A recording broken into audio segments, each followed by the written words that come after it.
All right. Looks like our streams are running properly. And there goes our Discord message. Fantastic.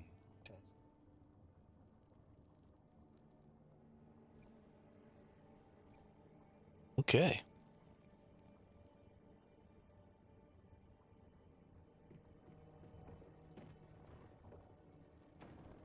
Nope, I want to go check if this is the deviated Morel again. It doesn't look like it is.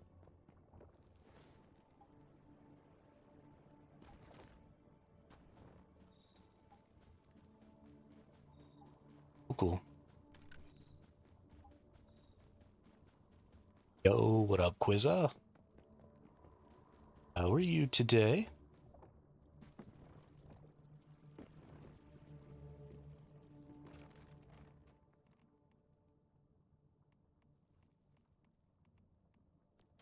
Just finished a Kingdom Come stream. Nice.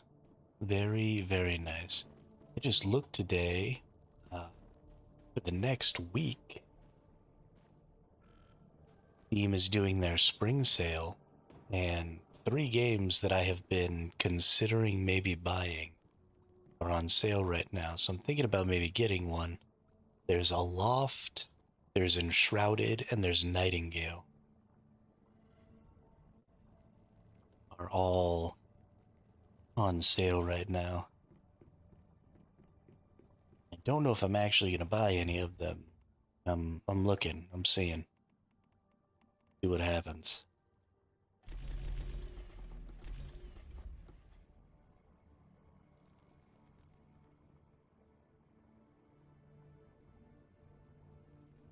Lost interest in Enshrouded, you don't know why. I mean, the game still isn't fully completed. I intended to wait until its 1.0 launch to get it, but if I can get it at a discount, maybe I'll get it before then. And I mean, it's a single player game. It's something that you're inevitably going to get bored of, which is why I'm kind of leading towards Nightingale. Because, um, you have that online aspect.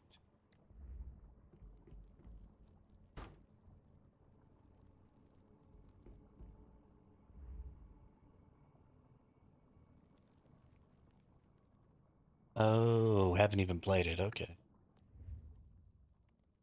I mean,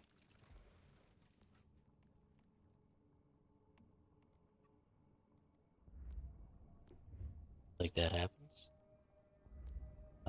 Today I think we're going to be checking out some of the new stuff. It looks like the pump and electricity systems. Any gaming. It's a beautiful. Oh, Enshrouded. Also, welcome to the chat. Welcome to the channel. Love seeing new names in the chat. You? Yeah, I mean, Enshrouded seems like it has a really cool concept behind it. It seems like it's something that I would enjoy. My concern is how many hours am I ultimately going to put into it? Because if it's going to be less than, like 1,000 hours, then it just doesn't have the same value for me as an online game does. Because, I mean, I've already put like 600 or 700 hours into Once Human, and there's always going to be updates. There's always going to be all kinds of stuff coming out for this game, and the replayability and the continued playability is just. I've never actually tried Valheim.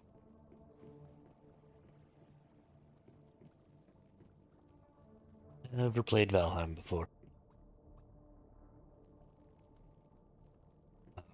But let's go. I don't even know where the market area is in this game. I assume that there will be some type of icon that I can find. Here we go. Harvester's Market. I'm gonna go see what's up with this. Yeah, the new update for Once Human came out. So we've got water pumps and um, electricity upgrade update came out. We've got the Harvester's Market. We have the new phase of the Lunar Oracle, which means that there are going to be like um, human-like enemies now that we can play against. They've just tried to make it easier to like, manipulate your energy and stuff inside of your base. Like um, any generator that you place down is automatically put into an electrical circuit together. Hey, what's up, Khaleesi? Good evening, how are you? Are put into an electrical circuit together so you don't have to like combine all of your structures into the same thing. Or you don't have to like use wiring to hook up your electricity together. Hmm. Is there a teleport here?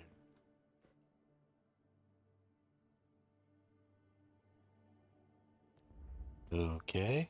I think there is a teleport here. I just haven't personally unlocked it.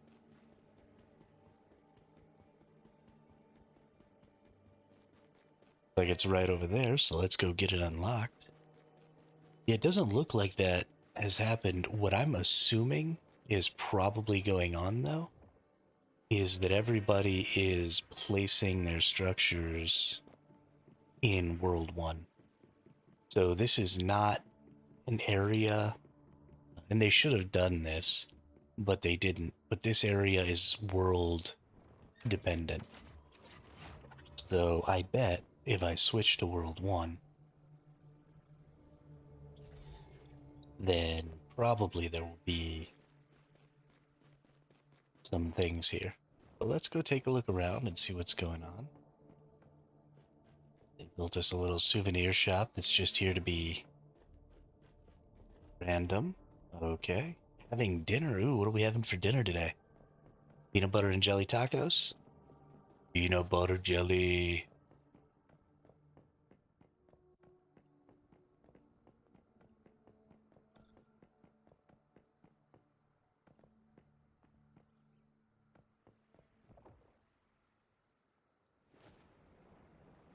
Yeah, here we go. Here's some vending machines. What do we got? We got some calibration blueprints, some acid. Who's selling acid for 140 energy links?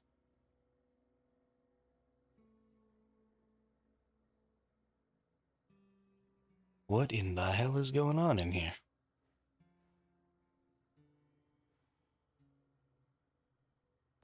Yeah, so you do have to change worlds to see all the vending machines.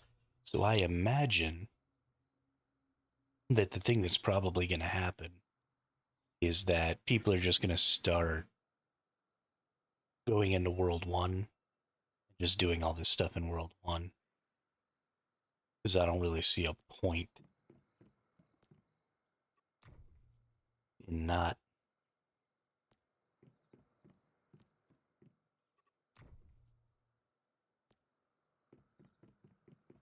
Yeah, it doesn't seem like very many people have put vending machines.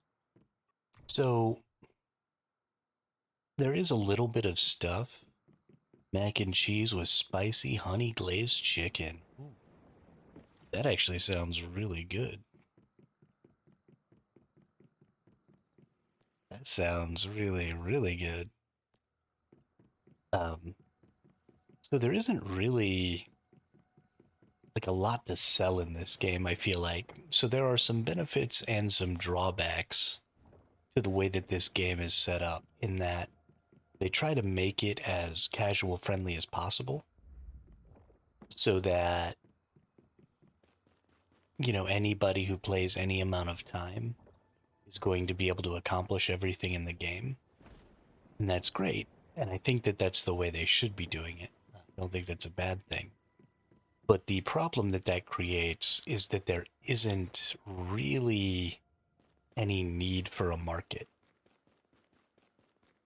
Um, But then they've also created a little bit of a need for a market in that you can only get so many mimetic specializations, and you really kind of need a lot more than you can get by yourself.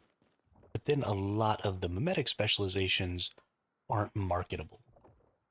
And so I think that's kind of turning into a problem because you really need to be able to sell like your structures, right? I need to be able to sell my 2 perk disassembly benches, and other people need to be able to sell their 4 perk furnaces. And can't do that using the vending machines the way the game is currently set. And so I think that's pretty silly. And I think that of all the things they need to do, they really just need to um, change that. Better than blocking all of the settlements. I agree. I think it's great that we don't have all of our settlements blocked now. I mean, this is something that they've needed for a while, and I understand why they didn't do it originally. You know, I get what their vision was for the whole thing.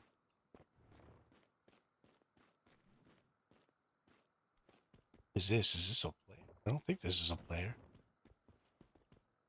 Miss Manny, I have a question. How do I build? How do I sell? How do I buy? Do I claim my yields? How do I retrieve a vending machine? Okay, I don't actually need any of that information. Sure, I can figure it all out on my own. So the new structure that you create here is not the regular vending machine. It's actually a solar powered vending machine. And you can only build the solar power vending machine here. Here is what it costs. Not too expensive, should be pretty easy. They're also, hopefully, we got our update. Maybe we haven't quite gotten it yet, though. There will be an update where you're going to get the ability to buy and sell deviations as well, and some other things, hopefully a little bit easier. They're trying to simplify buying and selling stuff much as possible. Because again, I mean, there are little aspects of this game where the markets actually have some sort of value, like with things like the silver ingots, these load handling, right? These little bonuses that you can have the devices. Here we go. So they have done it. You can buy and sell deviations now, which is super cool. And now that we can do this without having to use, you used to have to like sell stuff with a deviation as the payment, and that used to work. But now you can see right here, we can just straight up sell deviations for energy links. Um, so that is a really interesting market. And I'm very happy that they added that. So, some things that are actually, I think, good for marketing in Once Human. You've got your formulas. Formulas are very important, um, especially for free to play players who want to jazz up their bases a little bit or who actually care about aesthetic building. Um, yeah, exactly, exactly. There was an element, Quizza, of trust that while I love to be able to trust people, you really just can't. Um, and so now we don't have to worry about that. So these are the things that are going to be most important. I think you've got the legendary skins, right? These take a lot to farm up, even if you're using Eternaland and then just using um, your special resource to move things into your new season. These are extremely expensive and extremely time consuming to raise on your own, and they're extremely time consuming to go and farm within a season as well. You can spend a lot of time killing enemies to get the purple and legendary hides. So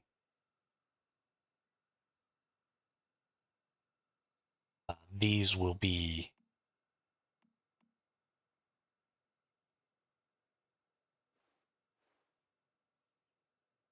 So you can get these are true legendaries because so you can get these from the Lunar Oracle chests right now, but you can also get creatures that have traits to drop lunar resources. So you honestly, you need to go get lunar creatures so that you can have the lunar traits. Because when Lunar Oracle ends, you're still going to be able to get and use these lunar hides and furs by harvesting them off of your own lunar traded creatures. So they are true legendaries. Just right now, they're a little easier to get because you can get them out of the Oracle chests. I saw a picture on Reddit the other day of one of the wolves that had the lunar trait, and it was all red. It was actually super pretty. I'm really impressed with the things that they're doing to some of the animal husbandry and stuff. It's starting to end up being really fun. So these legendary resources are going to be important. Your formulas are going to be important, and then your deviations are going to be important. There are so many deviations for so many different things, and it really does take a long time to try and get high level deviations. So you should be able to sell and trade and stuff those pretty well, and that's mostly what the market is probably going to be for. You might have some people using the market to accelerate their progress or to forego some farming, right? So if you do a lot of acid farming and stuff like that, um, then you can probably get away with selling some acids and some other stuff because people aren't going to want to do uh, the event where you go and do the refineries and stuff to get their own acid. So there's definitely going to be some of that. But as far as like big ticket items, trying to make lots of energy links or do whatever, um, I I think that those are important. So yeah, really cool little spot. I like it. I think it's going to become much more vibrant. Um, Something I would like to see. So right now, in our structures here,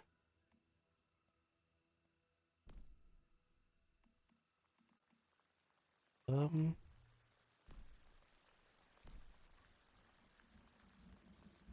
what does it automatically take me to? So when I go in here, it's outdoor facilities, and it lets me try and make that.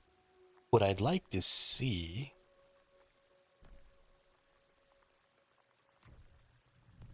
Oh, okay. So when you're actually standing on these little wooden blocks, is when you get all the stuff that you can place.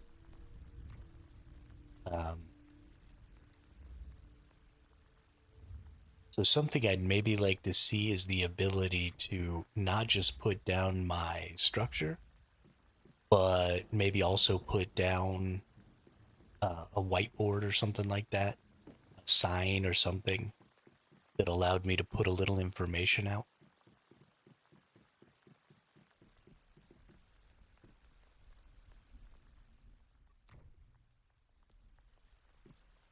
I think that would be pretty cool because as things stand now, or maybe they could break this into sections, maybe they could put signs up and try and break this into sections that maybe you don't absolutely have to follow, right? Maybe you could put deviations in the weapons and ammunition section or whatever. But I think maybe if they broke this into sections, maybe put up some big old signs that were like, hey, if you put your vending machine here and sell this type of item, this is where people will expect that type of item to be. And so you could sort of create aisles or whatever. And maybe that would help people just figure out exactly where to build and maybe make it easier to travel around to the right vending machines. Because I think it's cool. I definitely like the open air market idea. I like the idea of not having, um, like the traditional auction house kind of thing where everybody just goes to the same little structure and there's just a mound of people, right? You're going to see people wandering around here. This is going to be kind of a hub for, people just coming together and moving around. I think they should make it like the Prime War zones where it's all one um,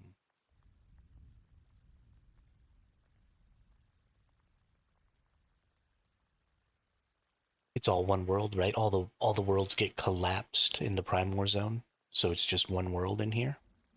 I'd love to see them do that here at this place as well. Hey, what's up, Damien? But other than that, I think it's cool. I think it's got some nice little festive stuff. I imagine it looks a little different in the Way of Winter, so I hope that they've customized it for each of the different maps. Yeah, so this is the new Harvester's Market, Damien. This just came out yesterday with the update.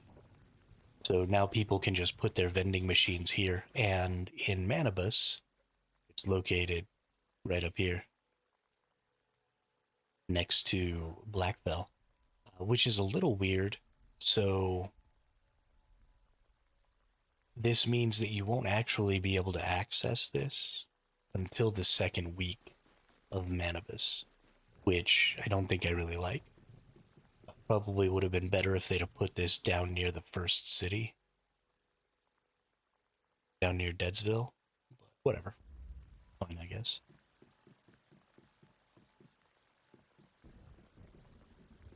I mean, that's true, Quizza, but people do sell some stuff during phase one. Right? You've got people bringing in resources to make super early game solar drills because they rushed to level 50. You've got, people selling all kinds of different stuff because of the way people rush to play the game sometimes. So completely cutting out the ability to access this particular area just creates a pain point during that first week that most of people want to buy, like the drills, chainsaws, etc. You can't even get those resources until right, but you can bring those resources in from your Eternaland, which makes them even more valuable early game because supply is limited because you only have so many of these inherent resources that you can bring stuff over with. So I think it's even more important during phase one to have the ability to easily trade because those are the times when like the big moves are going to be made. And that resource has its most value. So I'm just a little bit disappointed that they didn't do that. But I like you still have vending machines. Absolutely. Absolutely. You still have the regular vending machine. So these vending machines are solar powered vending machines. They don't require a power hookup or anything like that at all. Just plop them down and they're auto powered. They also now have refrigeration, so your vending machines now refrigerate stuff inside of them. So you can sell foods and drinks and stuff like that much, much easier. And they'll last longer, which is awesome. Gemini, what's up? The market in Way of Winter is available in the T1, T2 zone. Okay. Yeah, see, now that's so weird. Why? I don't understand. Is there maybe a second one here? It's in the T1, T2 zone? No, there's only one market. At least as far as I can tell.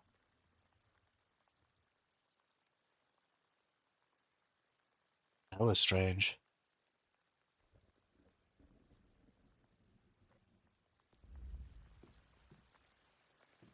That's hella strange. But all in all, super good addition. There are some tweaks, but nothing that is totally game breaking for the system.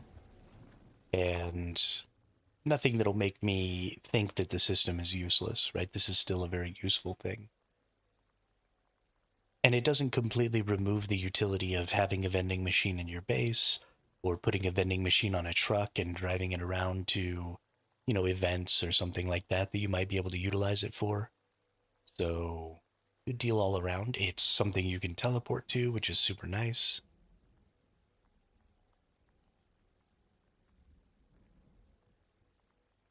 It says the recommended level of this zone is level 10 too. So maybe you can get over here during phase 1. Maybe no, because this is a level 23 zone. That's a level 42 zone. Okay. So it just looks, you're right, it is available in phase 1. It's in the tier 3 zone. It's just right next to this evergreen zone. But you're right, it is. I didn't realize that the zone came all the way up here. That's on me.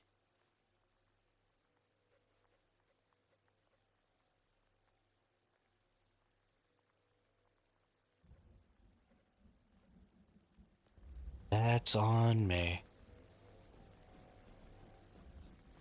I mean, it's a little strange. That is the tier 5 zone right there. So, isn't that the spot people used to put their base to be able to build in that cave? Possibly. Was there a cave down here? There's not a cave here anymore. They totally opened it up. Um,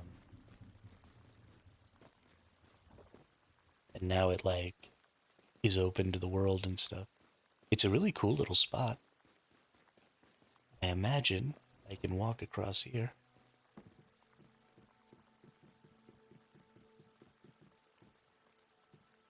Yeah, so I would like to see the ability to decorate this place a little bit. I know it would be extremely difficult.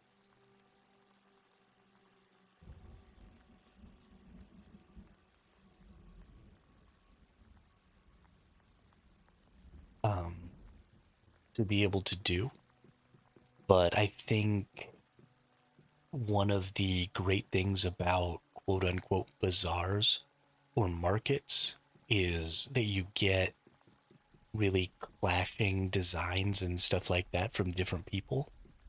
It was always something we saw on the trucks and stuff like that inside of buildings. So maybe if these vending machines created like a small 1x2 area or something like that that was yours to build in, and a really small structure limit too, like 4 or 5 structure limit, so that maybe you could put a sign down, maybe you could put a couch down, maybe you could, do whatever, put some neon, just a little something something to give a little personal flair to your vending machine would be cool. But that's a want, not a need. But yeah, I really like it. It looks cool. It's got the utility that you need from it. So good to go.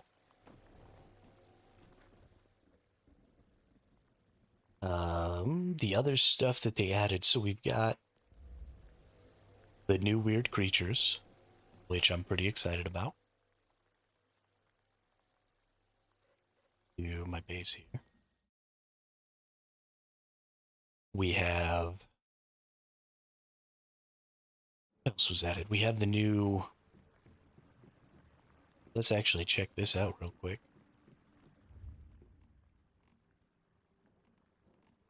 Do I have what I need to make a couple of fuses? I can only make 4. What am I missing? Copper? Okay. Do I have what it takes to make a couple of copper ignats here? Yeah, let's grab some ignats.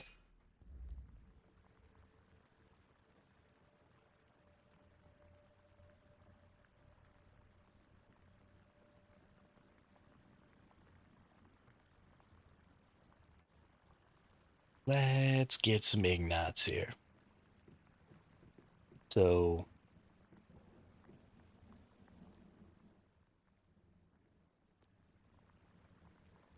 what do you use instead of controllers now? Oh, are there no controllers anymore? I didn't realize that was happening today. I thought that might have been happening in the future.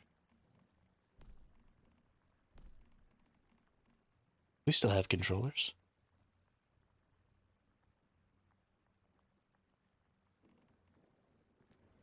Yeah.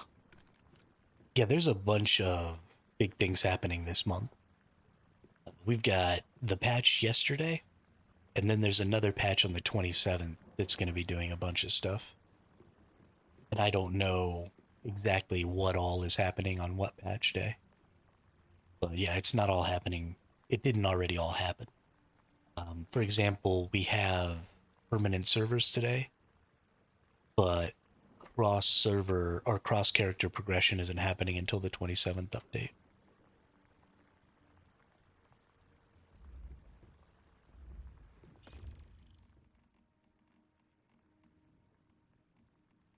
Not quite all done yet. We need to go into our structures here. We need to go get us some better power generators.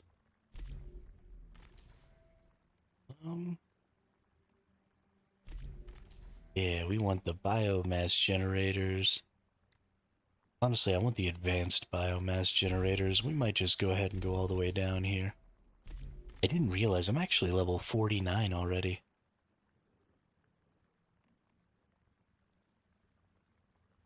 Gonna need more tungsten, more copper. For electronic parts. How am I out of electronic parts? That seems unlikely.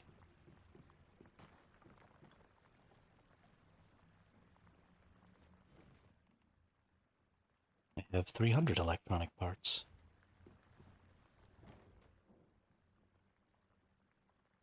I think I probably have enough tungsten. What's going on here, game?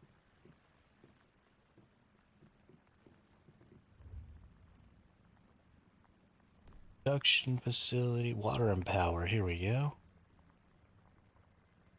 Oop, gotta grab my fuses. Alright, let's get our large biomass generator. And let's place it.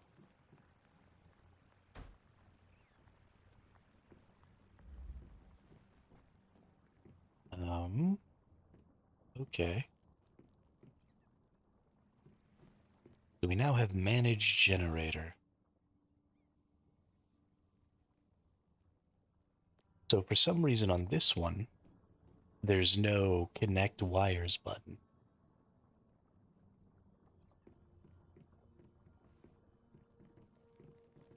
There's wire management.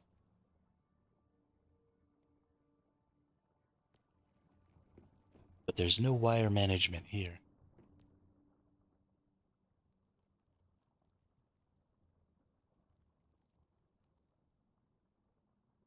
But you can see my territory is now powered by 2 of 6. Looks like I'm using 14 watts of 50 watts.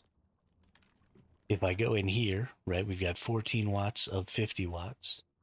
So it's telling me what my solar generator can put out, but it's also telling me the entirety of my power grid here. And so it looks like whatever your first power structure is that you've placed, that's where you're going to connect all your wires and stuff to. So you've not moved away from the cramp open base yet? Absolutely not. No walls. I refuse.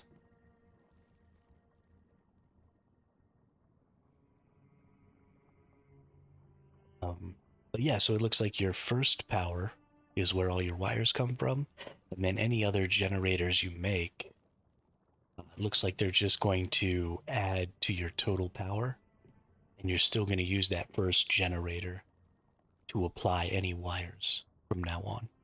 So you won't have to connect all these generators manually.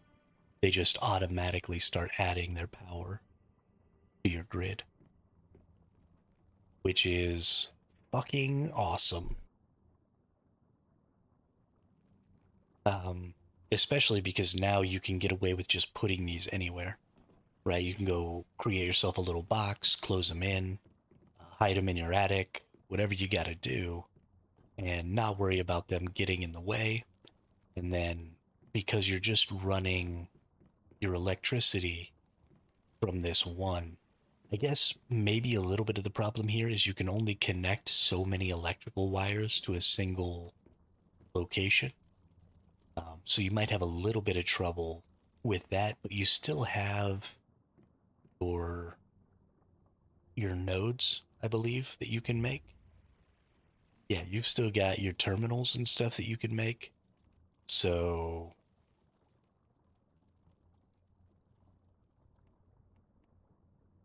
yeah, everything should still be good here. So you'll probably have to make a little more use of terminals and stuff. But you really had to do that anyway, and most people ended up just connecting all of their power to a single generator and then going out from there anyway, instead of using different generators for different things, because it was just easier to have all of your power in one place. Because sometimes, you had like 1 watt left over on a generator, and then that generator couldn't really power anything else with just that 1 watt. And so you really needed it connected to your entire grid so that you could make as much use out of those generators as possible.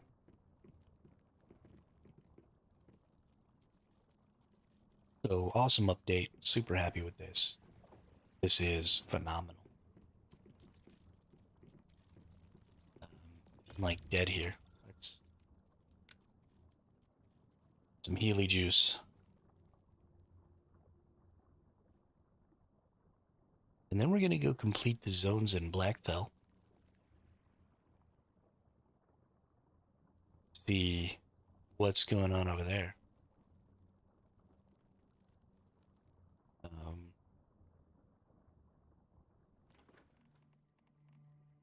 Sitting in the bed to heal takes too long, and now I'm bored.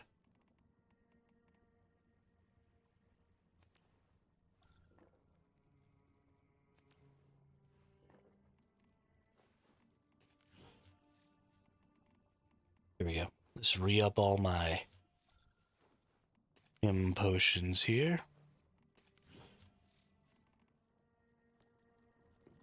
Let's heal my motorcycle.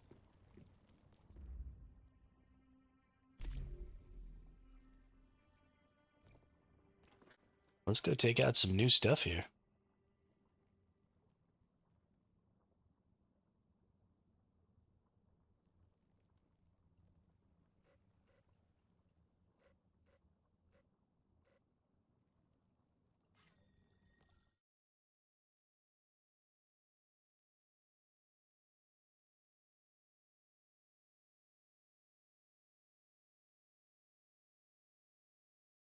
Time to go rock and roll. Some new people. No, I haven't done any of the Prime Wars yet. We'll get those completed before next season or next phase opens up. But we really only need to do them one time because we just need to get our art or whatever that says we can move on to the next tier. Because the rewards that we get from the Prime Wars aren't really all that good for us right now, so not terribly worried. Just buy the BP for the double bed from the vendor in town.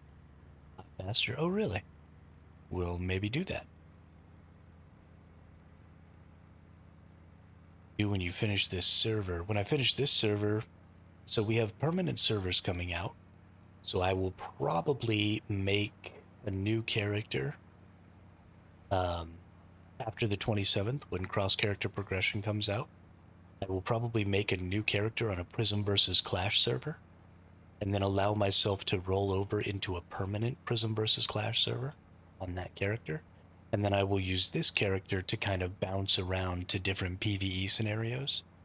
And then we'll be playing PvE with this one. And then whenever we've got a lull in the PvE, because we have cleared all of the regions or we're waiting for a new phase or whatever to start, then we'll switch over to our permanent Prism versus Clash server. And then we'll just go do some PvP and stuff. Is probably what the future holds for us. I'm very excited about the idea of a permanent Prism versus Clash server. Very excited. What is this telling me? Want me to go all the way back down here?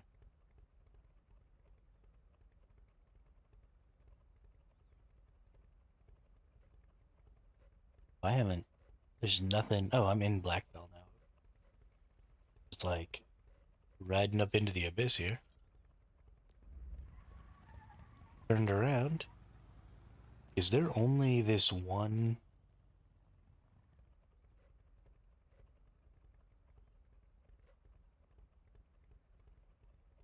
Ah, and then we'll go get this one in a minute. Okay. What made you give up on Ark? Went quite a long time. Honestly, I wouldn't have given up on Ark, except my streaming amount in the last month has only been about 140 hours, and I typically try and stream for about 200 hours. And the reason I was only able to stream for about 140 is because Ark kept breaking and, kicking me out. And then I had that stream sniper, and just everything was kind of going sideways. And it persisted for well over a month where everything was just broken all the time and you couldn't play. And when you could play, things were going wrong and just couldn't deal with it. I want to deal with it. And then we've got all these new things coming out on this game. And specifically, the update with cross character progression is something I personally have been waiting for pretty much since the game came out. So I wanted to come and do that.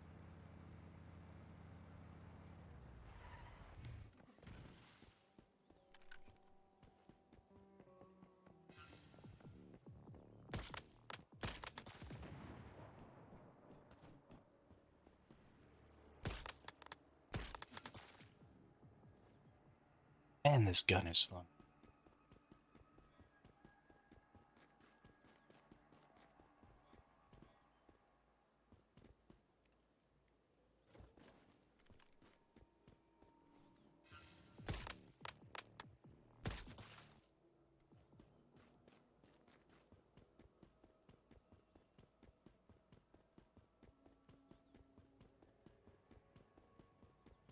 I also don't think that my particular play style or stream style is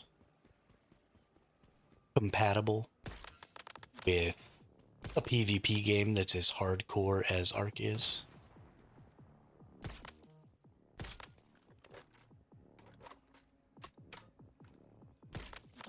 Everything about Ark is just super duper hardcore, super duper optimize everything all the time, super duper play the meta or die.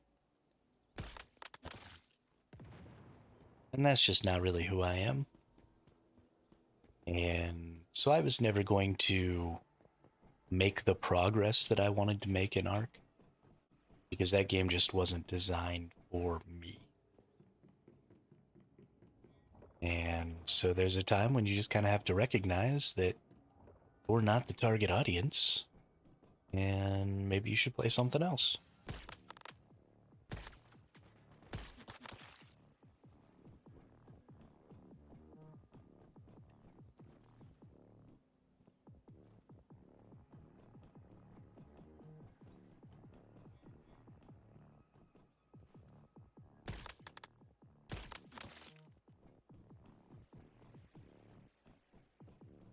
Waiting to see what new game you're gonna play after this. Um, depending depending on its monetization strategy, the next game that I try might actually be Bitcraft. You know, they're having an early access launch in about 2 months, so at the end of May.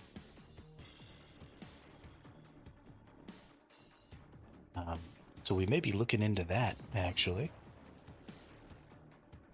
The premise of the game seems really cool. The premise of the game actually has some Light No Fire vibes.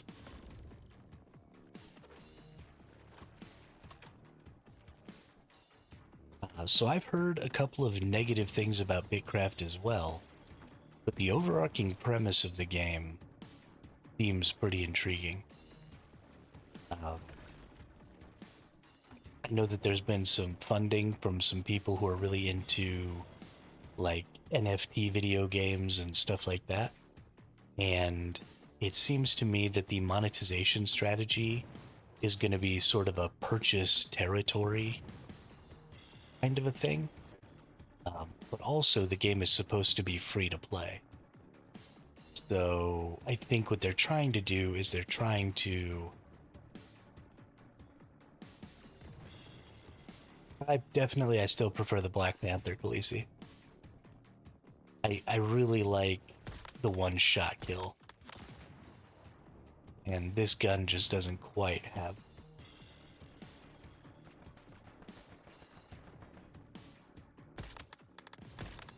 But it seems to me like their monetization plan is to try and get people who are like really hardcore players to sort of fund the game while everybody else just sort of plays for free. And depending on how they do that, I may be okay with it. We'll see.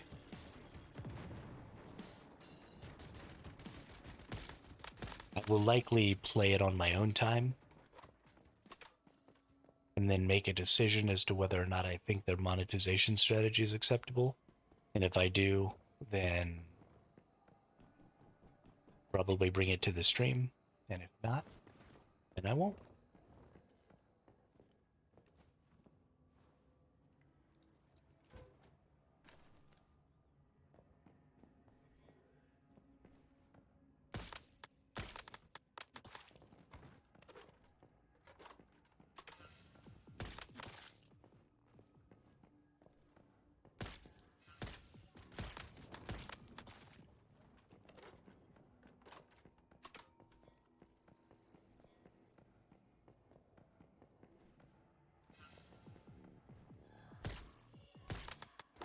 The thing that I like more about this Sniper Khaleesi is that I think the options for secondary weapons are better.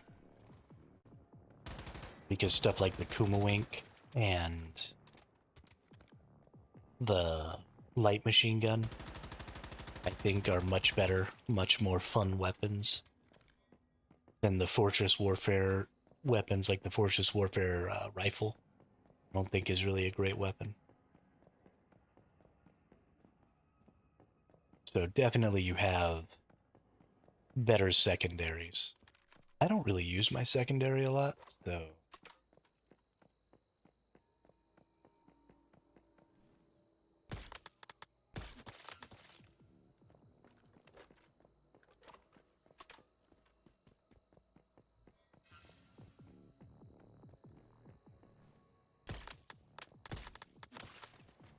point that laser at me.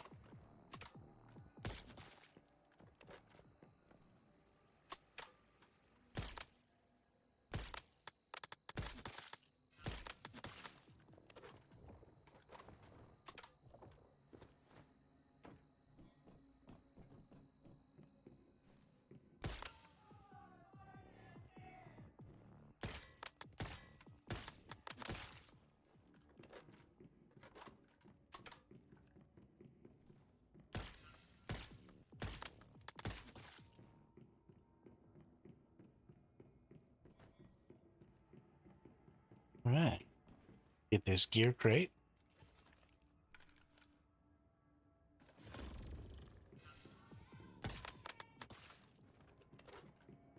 Watching the bounce is pretty freaking hilarious, though. Ooh, level 50. Let's check out my specialization here. Looks like somebody's shooting at me.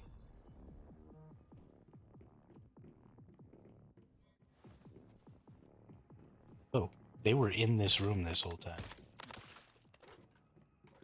I am super observant, let me tell you. Alright, let's go look at our mimetic specialization.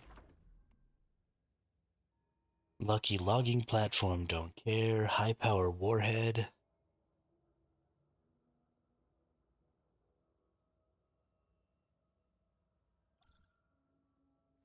That's for like RPGs and stuff, right? That's not the biomass missile.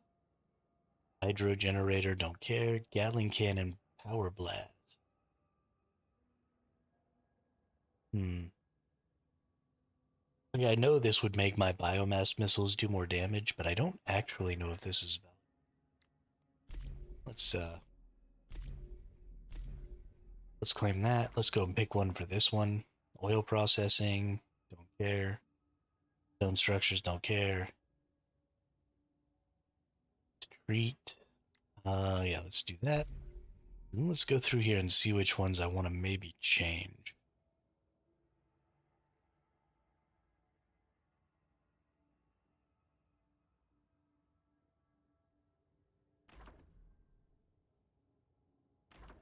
I don't think I really care about this one, so let's hit the reset here.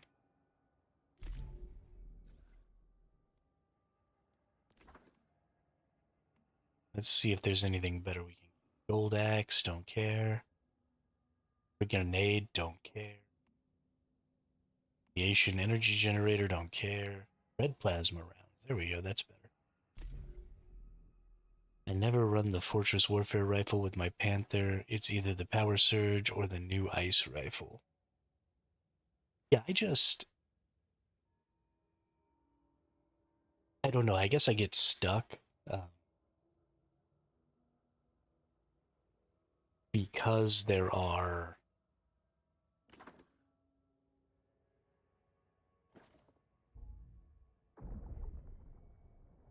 mods for armor pieces that specifically have to do with some of the core effects. I get stuck where I feel like I can't use multiple core effects and still be effective. And so I always end up feeling trapped into just using the one core effect.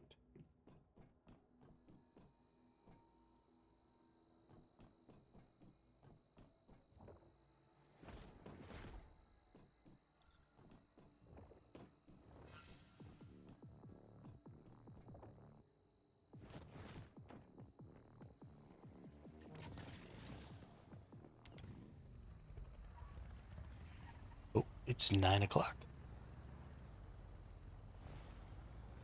Get the angry peeps.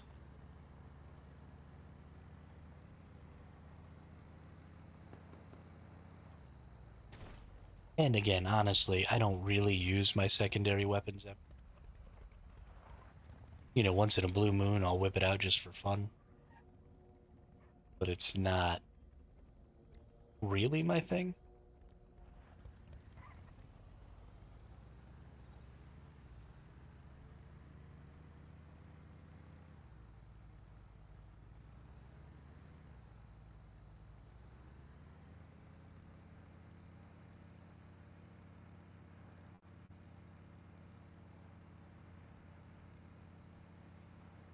Especially snipers in this game don't feel like they're at a terrible disadvantage up close. The aim down sight with them is just so much better than a lot of other games. And their accuracy, their ability to hit at close range is a lot better than a lot of other games. And so I just don't necessarily feel that bad about sticking with my sniper even when things get close. In fact, sometimes it feels like a really good idea. Because it just hits so freaking hard.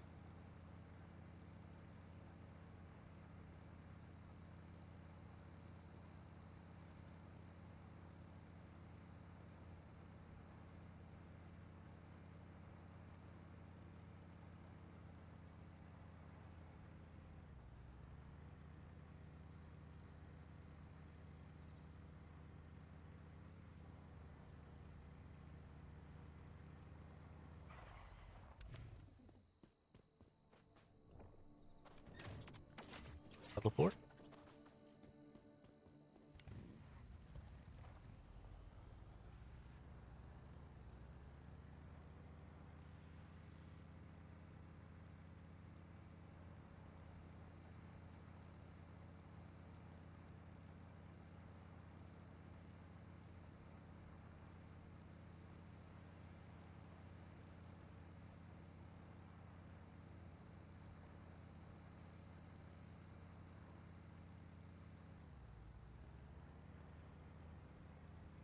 So this is going to be sort of the highest up here. Should be the most difficult. Right, this is the highest level. Oh, okay, no, there is. It should be the highest level point of interest. So we're going to try and run this during the lunar event time. Just for shits and grins. I imagine I'm gonna get raffle stomped. I am not terribly prepared. I don't have any of the teas that will consistently protect me from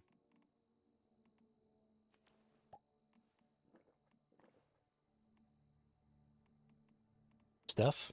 So, have you gotten any lunar deviations yet? Yeah, I have a couple. I got Lunar by the Wind, got a couple of Lunar Wolf's Whispers, and did I get, yeah, I got a Lunar Oracle Xeno Purifier. It's 5/2, which I'm very excited about. It increases melee damage at 15 or 10%, up to 15 when you've got low sanity.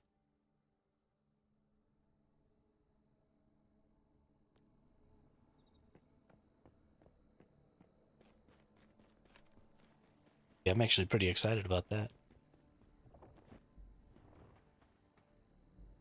Oops, need to eat some food real quick.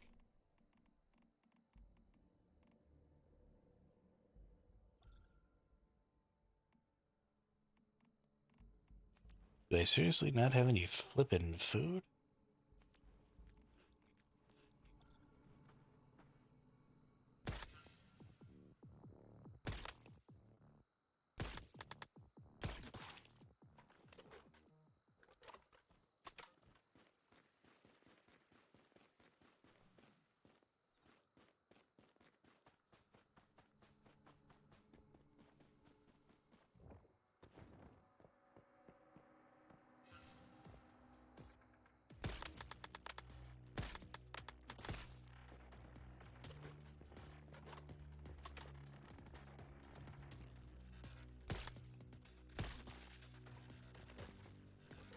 Ooh, they came from hella far away. What's up, y'all?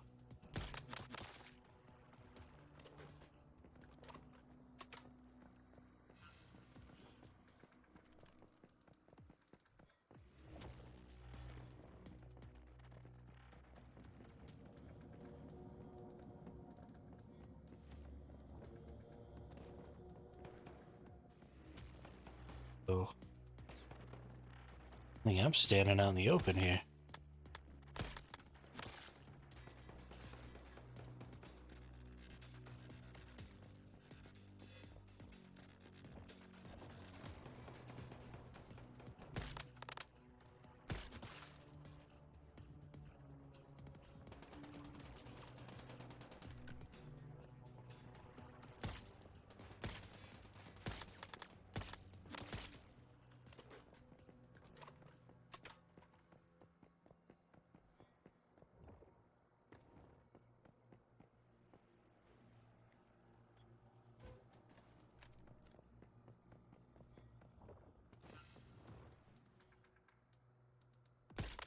Look at how far away they are.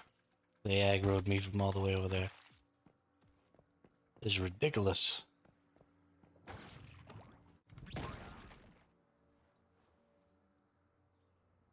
Ridiculous.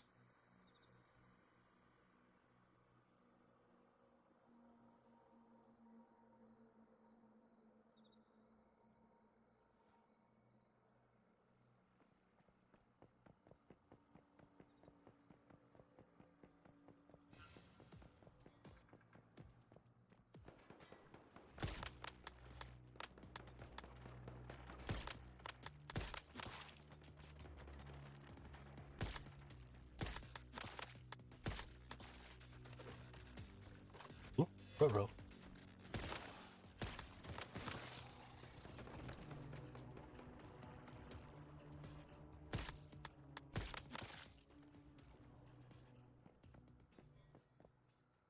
Oh no, I'm running out of bullets.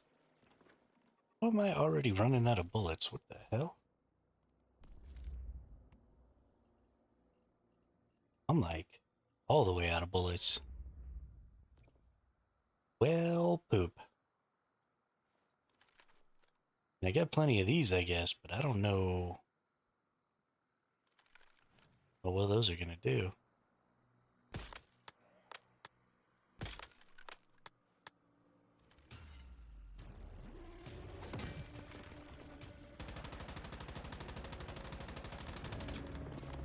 Oh yeah, no, we're in a bad place here.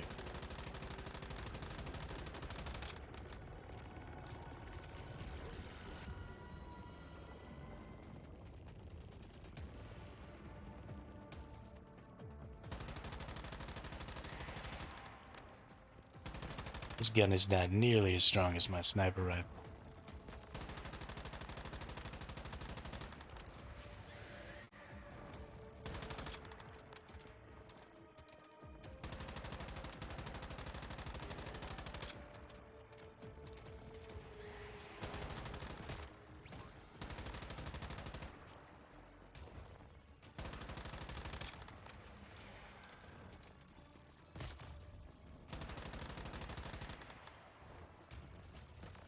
Hurting me, you jerk face.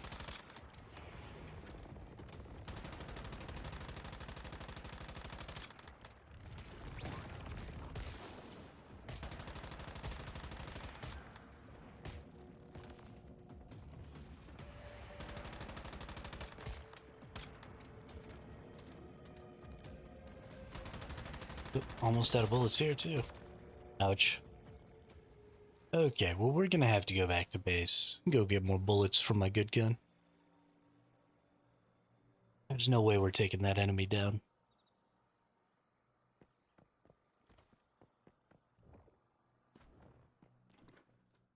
Whoopsie. I definitely was not paying attention there.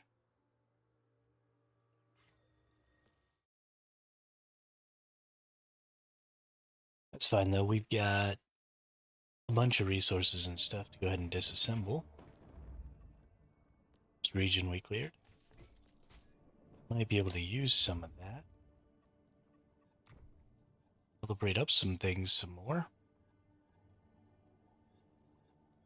Looks like to get all the way to calibration 10 here, we're gonna need a lot of tungsten, but that's really it.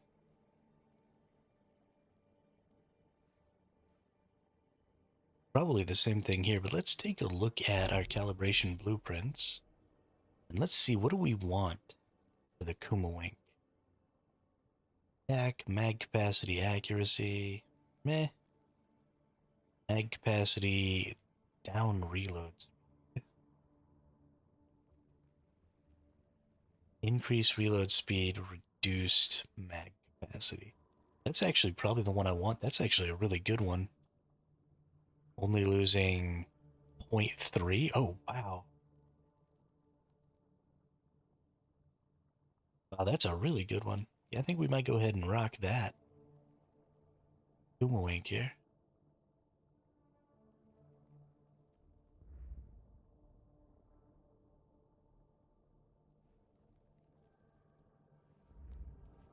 Deal.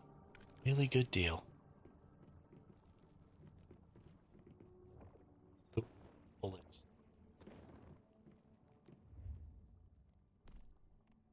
Need some bullets. Let's make some steel sniper rifle ammo. 1,000 bullets. How to do good. Steel SMG ammo. Thousands and thousands of bullets.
Whoops. Been talking to myself again.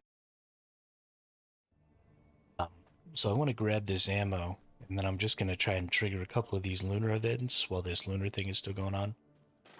Or maybe trigger one while this lunar event thing is still going on in the next 30 minutes here. There we go.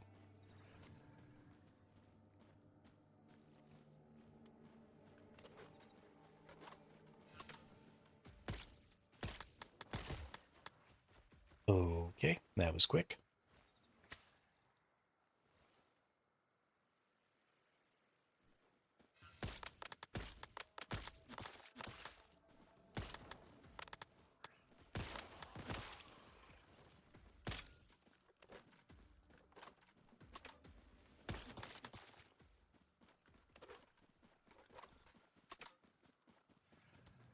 Second wave incoming.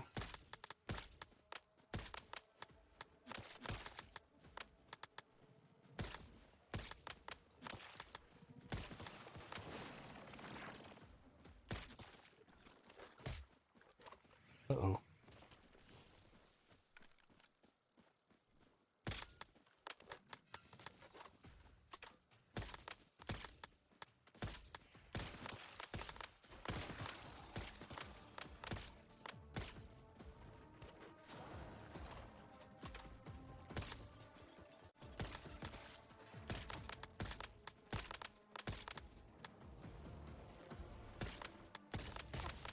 Ooh, he angry.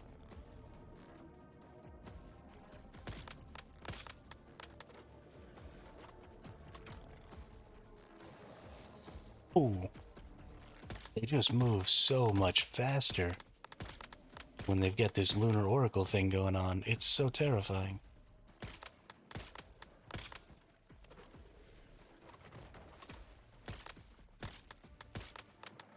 Oh, did not realize they had a ranged attack.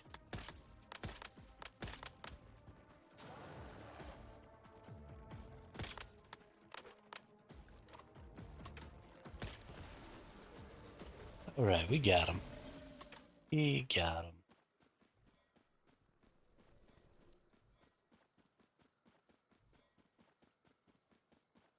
Whew.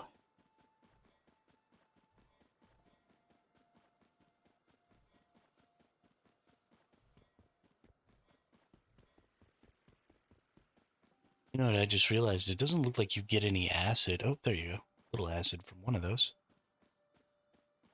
Kind of would have expected to get more.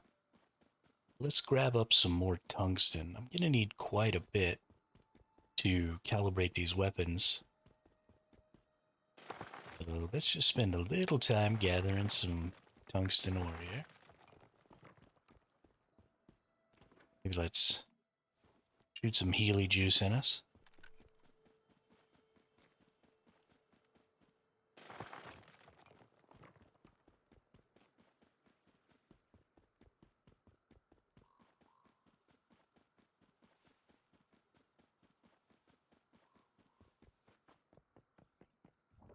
I really love the increased speed on the Lunar Oracle weapon or enemies.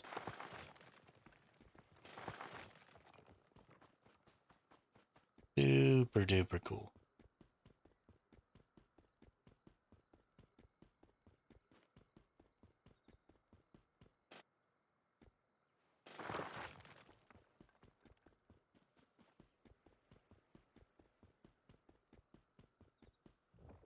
Adds a very significant amount of challenge without just being more hit points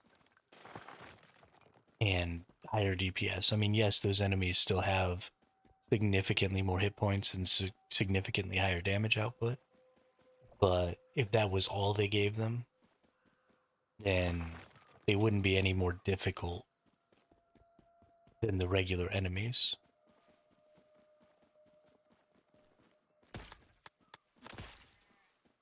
Just because you could get away from them so easily, it would just be a time sink. Because they're so much faster, they throw off your kind of normal rhythm because you're used to the enemies being, X amount of speed. And so you have a certain rhythm when you fight the enemies, whether you recognize it or not. You sort of fall into a pattern of, okay, this is how you beat this enemy, this is how you beat this enemy.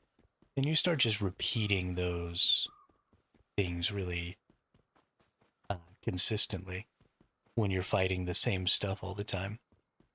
And so that little variance in speed when night falls has a significant impact on the difficulty of the game.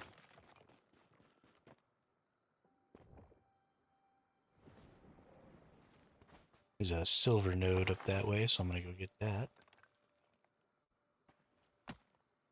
Oh no. No, my mining drill is gone. I'm so sad.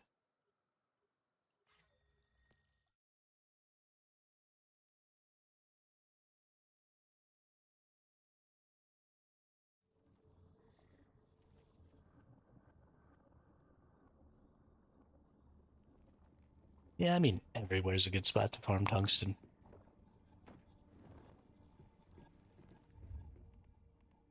Tungsten be everywhere.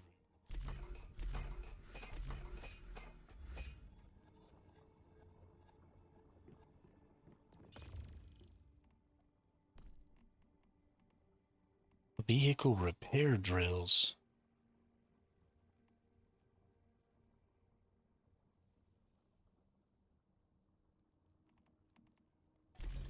Make me a battery here real quick.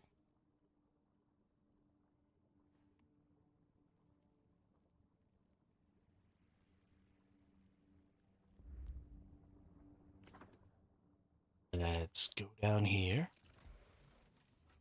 Oh, I gotta get a lot of stuff to get down to advanced drill, don't I?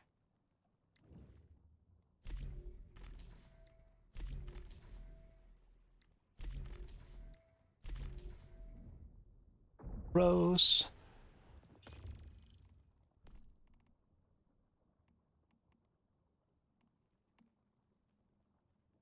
Now I don't have enough steel ingots.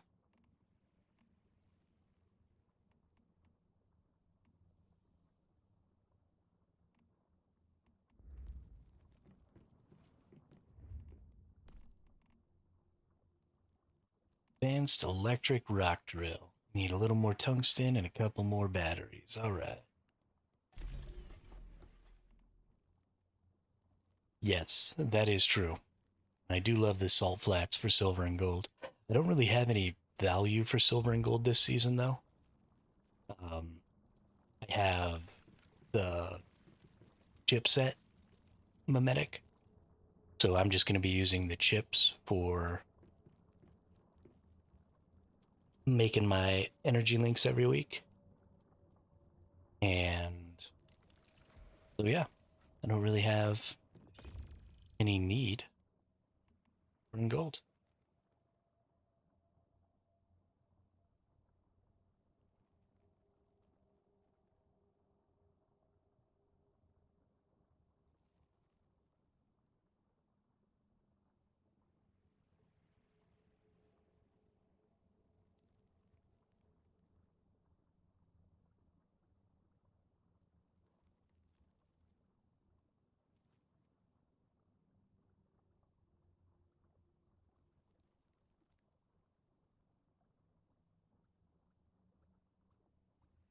Okay.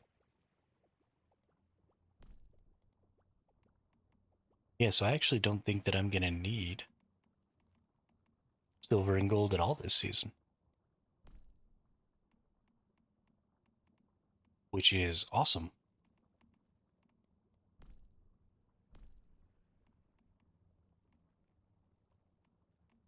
What am I? Let's see. Give me some of that tungsten. Make an advanced drill.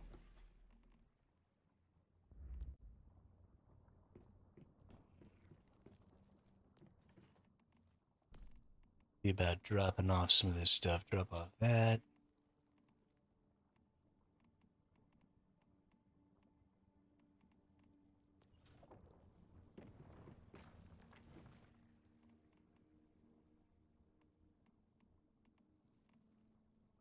Let's take that out.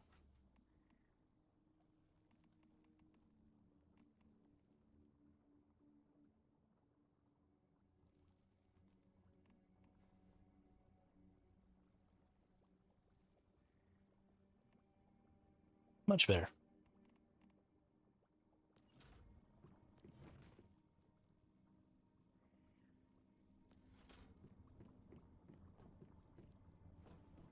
Grab my drill.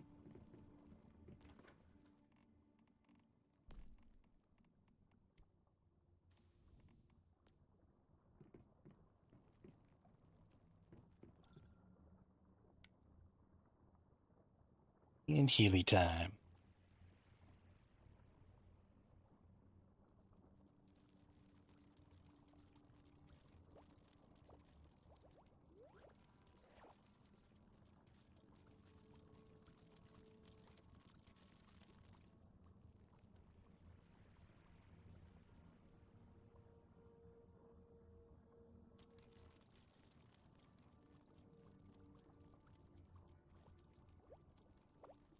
I think I'm actually going to have to move. I don't want to pull up polluted water with my pumps here. So, probably going to have to go ahead and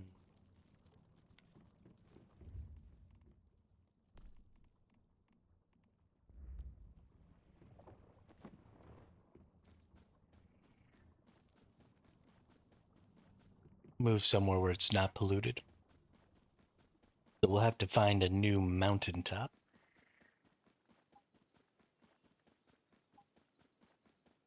Just gonna run around here real quick though and grab a couple of cone flowers. Want to make a little bit of tea with the cone flowers so that I can protect myself from the stupid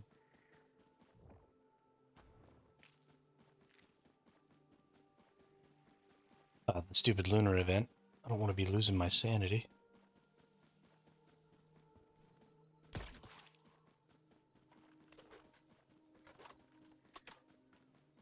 Go get that bed, PP. Will not regret it. Which city is it in?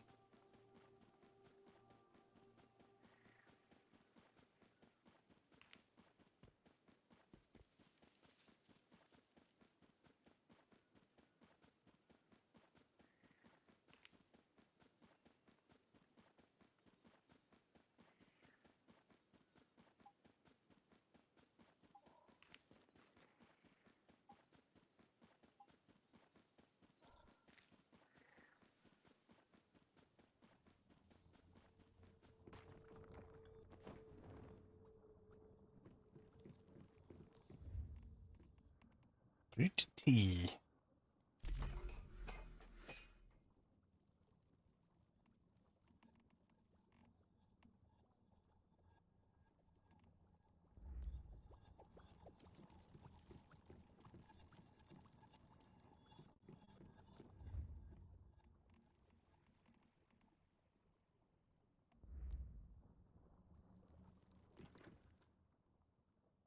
Check cities here.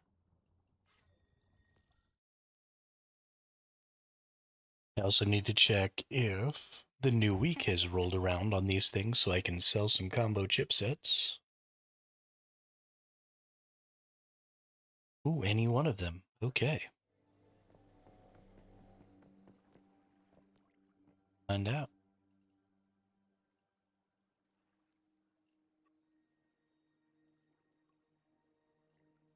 Not here.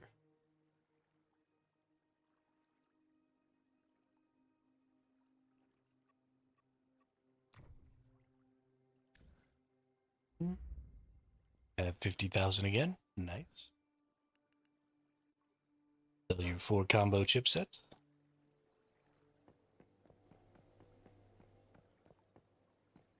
I think there was something else I wanted to do at the shop as well.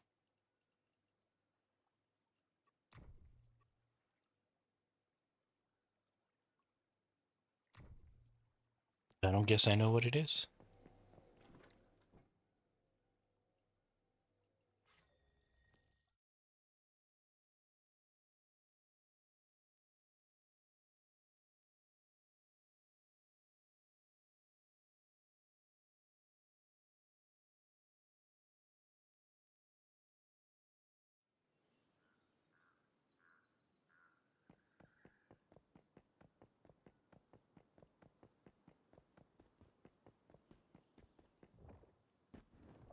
Watch, I'm gonna get there and I'm gonna find out that I already have it and that I'm an idiot and I built the wrong bed. You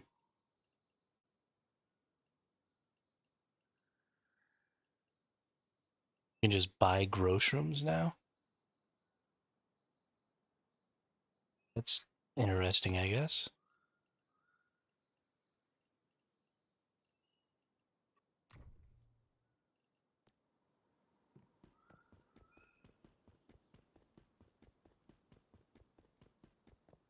You mean the real money? Yeah, I'm not gonna pay real money for it. That's never gonna happen. Never gonna happen.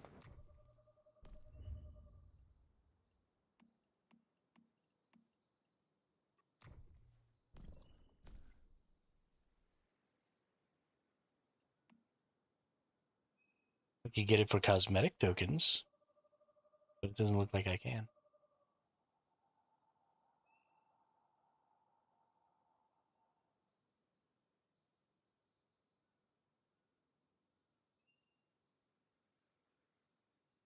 Okay.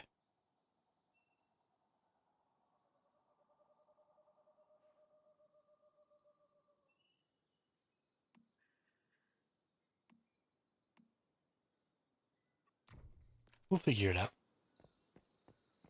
Nessa? Hey, Nessa? I've got something to confess, a reason why, well, why I asked you here tonight. Now I know it isn't fair. Oh, Bach, I know why. It's because I'm in this chair. Before we go all crazy here, let's make sure that okay, I only have the one bed. That's right.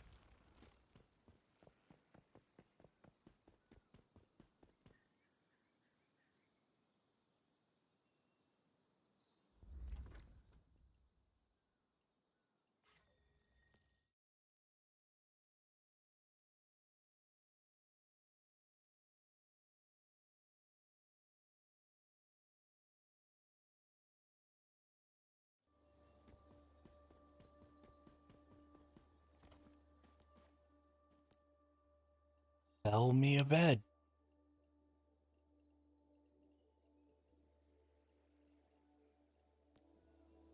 Will suck.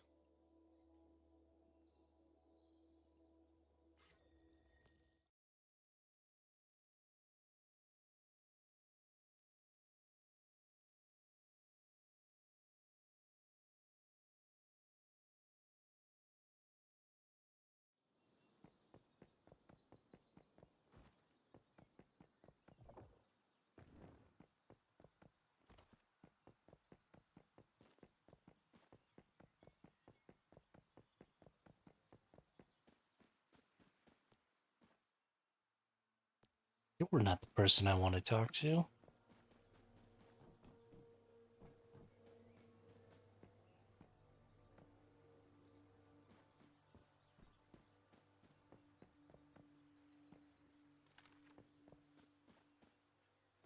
Ah, there he is.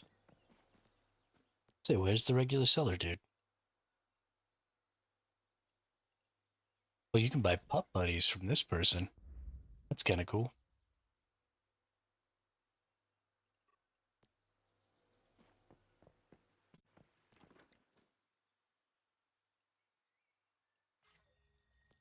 That's pretty nifty.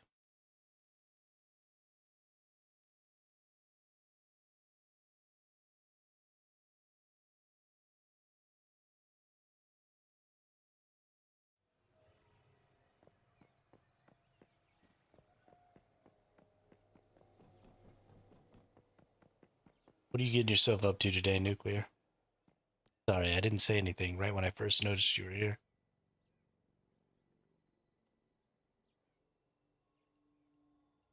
Oh, Shattered Maidens.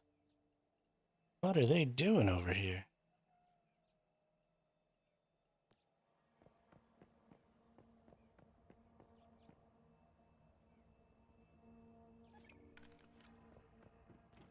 Well, I don't know where that bed thing used to be.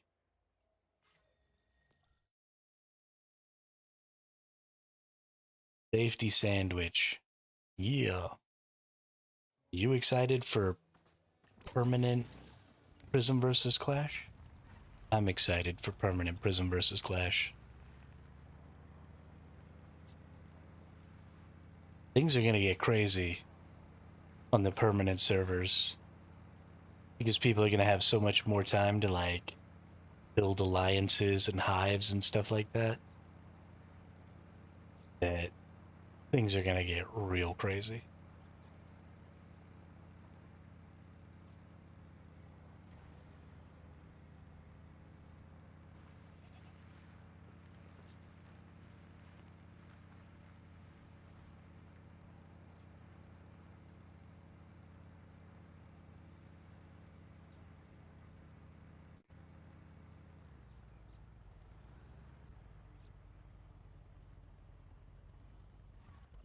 I feel like I need to make a character now and join a Prism versus Clash that's going to be open fairly, or that's going to end fairly close to the 27th, so that when they put permanent servers out, I can just like instantly be in the permanent server, you know?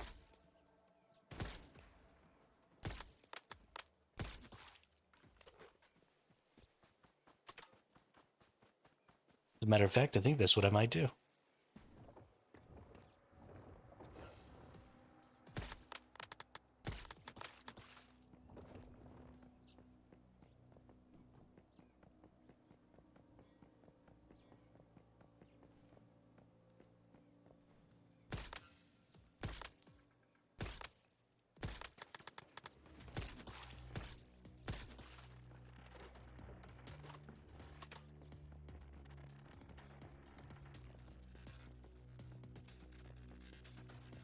Yeah, I looked in the shop and I looked at the like cosmetic currency exchange. I didn't find it. I don't really understand this shop. I don't know.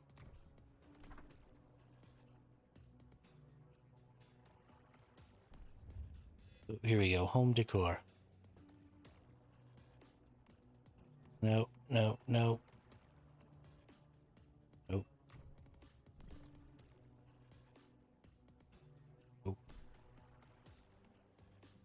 Yeah, this is the only stuff you can get with the cosmetic token. And it's not in here.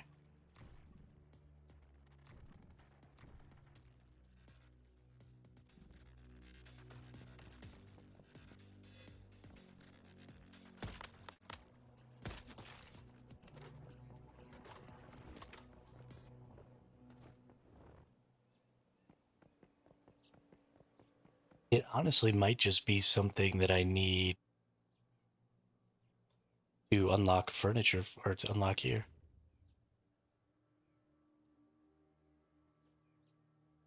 We had basic furniture, advanced furniture.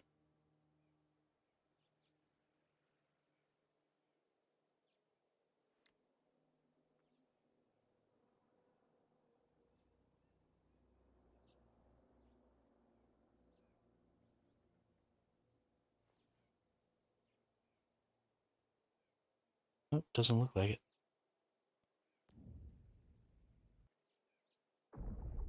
I mean, there could be a quest maybe that unlocks it. There's all kinds of stuff.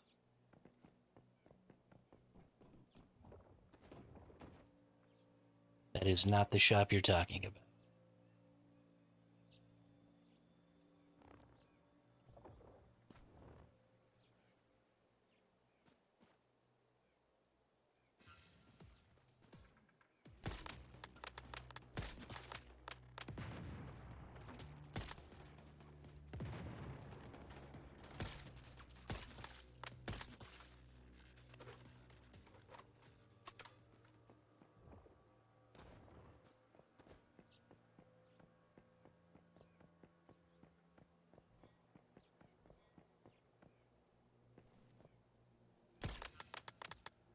Do you mean the one where they use Stellar Planulus? Thought I looked over there.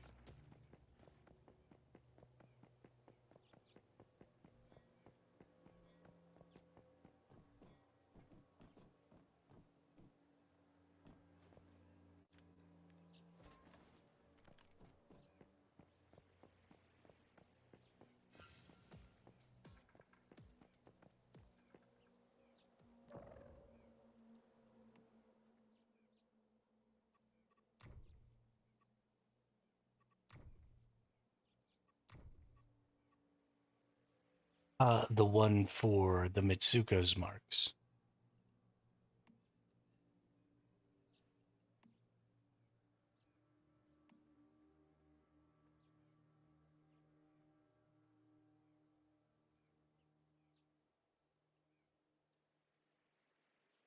Ooh, gonna get that. I want to try that out, actually.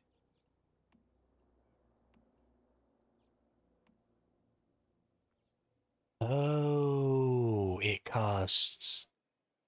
This is why I've never purchased this. Because it costs Starcrums.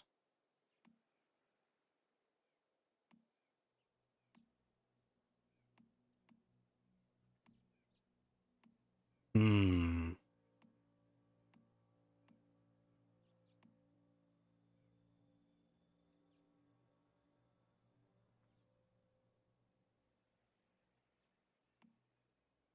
Yeah, whatever. Fuck it.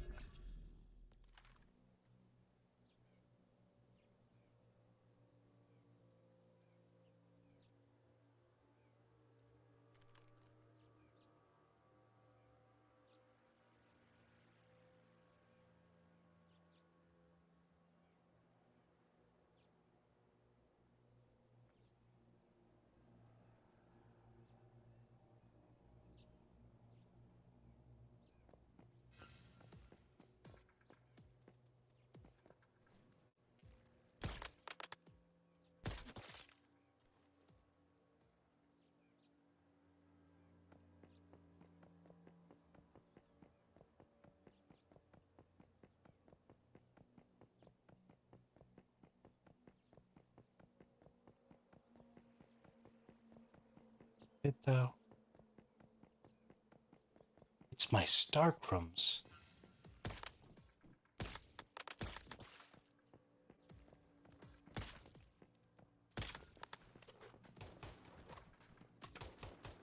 Don't you shoot me in the face, little shithead.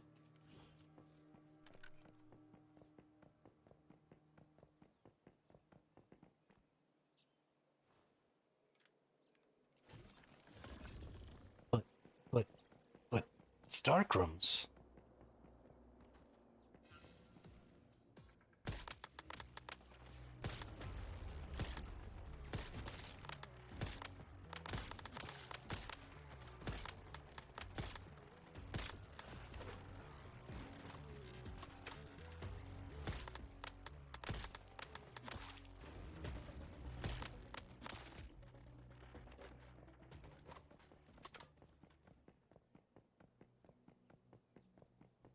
Accidentally went to the wrong side.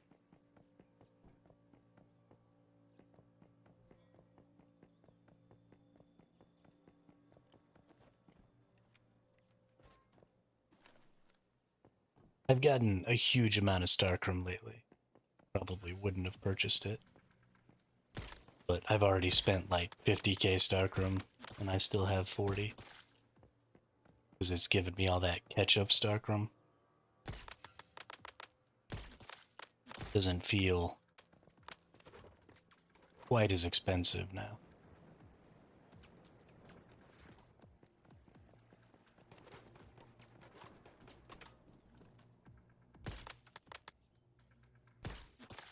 You think it's okay to shoot at me?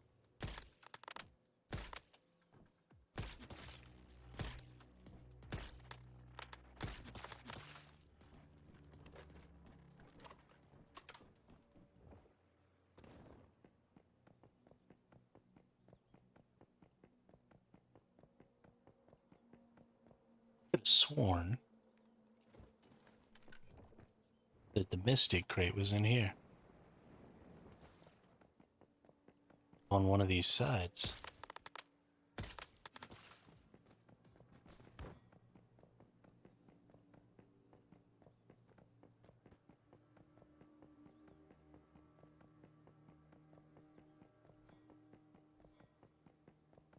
What in the fudge knockers? Must be down below.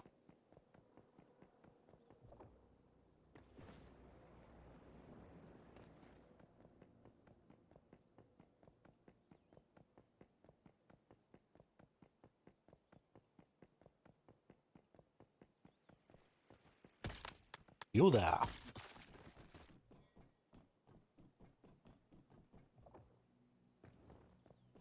Get shot.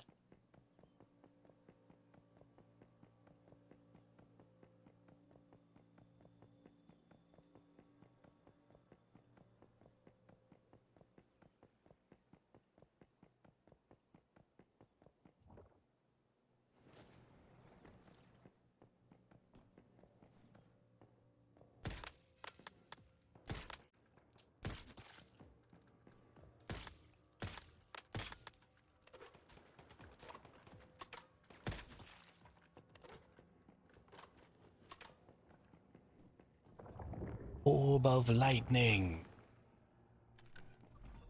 Yay.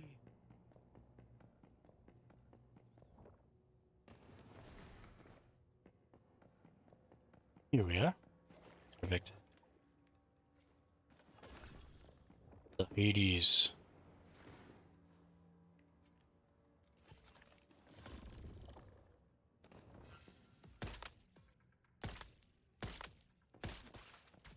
Okay, there's a 75% chance to bounce. How did I shoot that guy like 4 times without the bounce going off? That is some bullshit.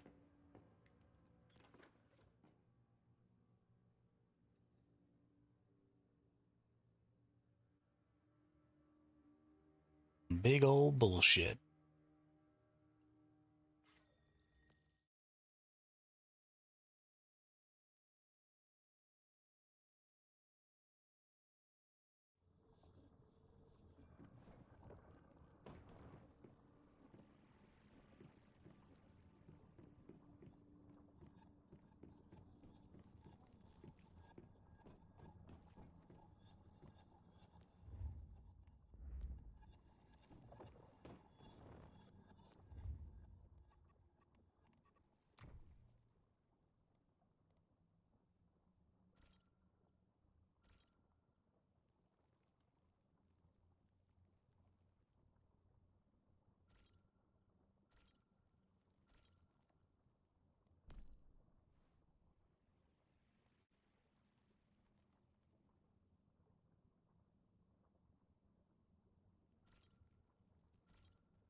I was talking to myself because I was muted like a dum-dum. That's why you couldn't hear me, zombie. Also, hello and welcome.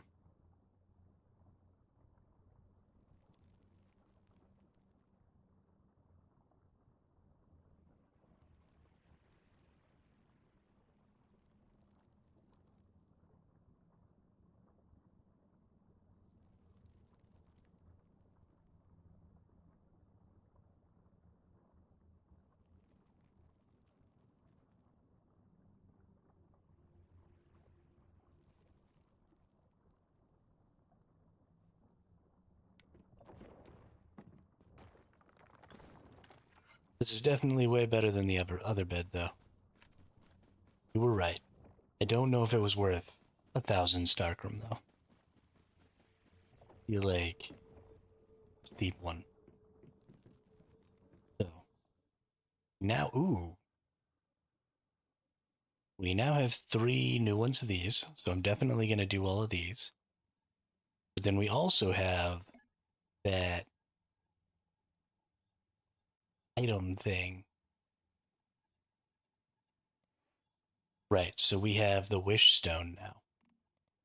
So using our wish stone, we should be able to go in here and choose which one of these blueprints is going to be, I believe it's our ultimate year blueprint. Or is it this one? I think it's this one. So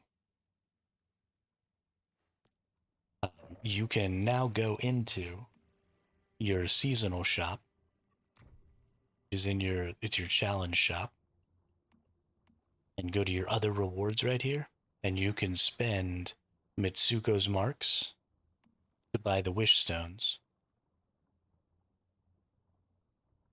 Looks like, oh wow, you can only buy one of them. I don't know if it's one per season, maybe? Probably one per season.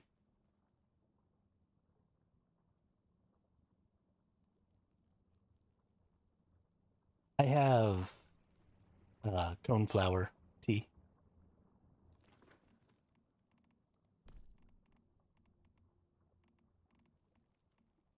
around here somewhere.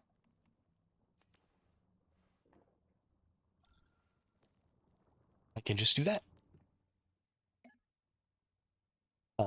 Yeah, so you now have this. So let's go in here.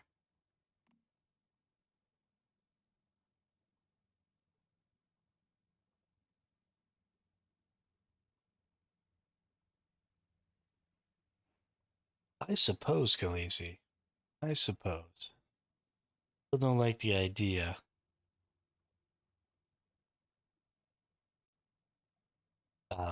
This is a shotgun. I actually don't think I have the Doombringer shotgun. And I like the Wildfire. I don't use it a lot, but it's a good gun. Let's go through and let's just open up all 3 of these. Since I think I have more than enough. It should only cost me 10,000 each one of these. I really need to go through my blueprints. Like, level everything up as much as I can. And use up all my blueprints.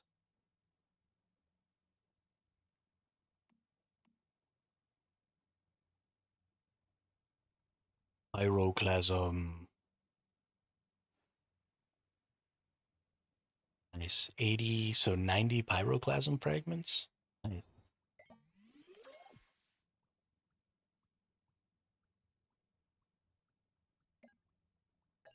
Now we play this one.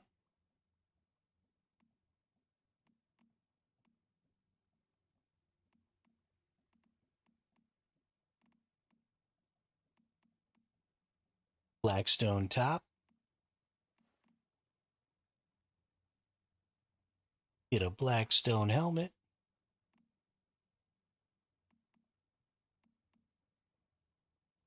Fire rune boots. Blackstone boots.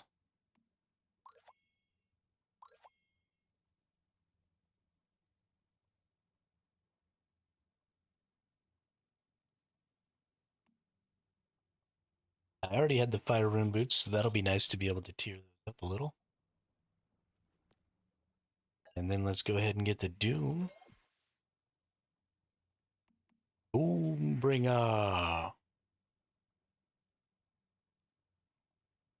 I definitely like the new way of getting um,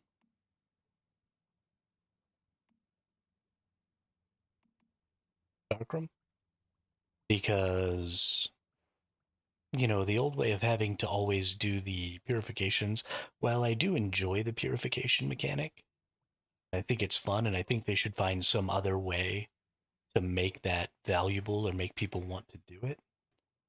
Um, I like that just everything I do in the game now does this stellar stairway stuff, and I just, over the course of an entire month, I work towards getting all of the available Stark.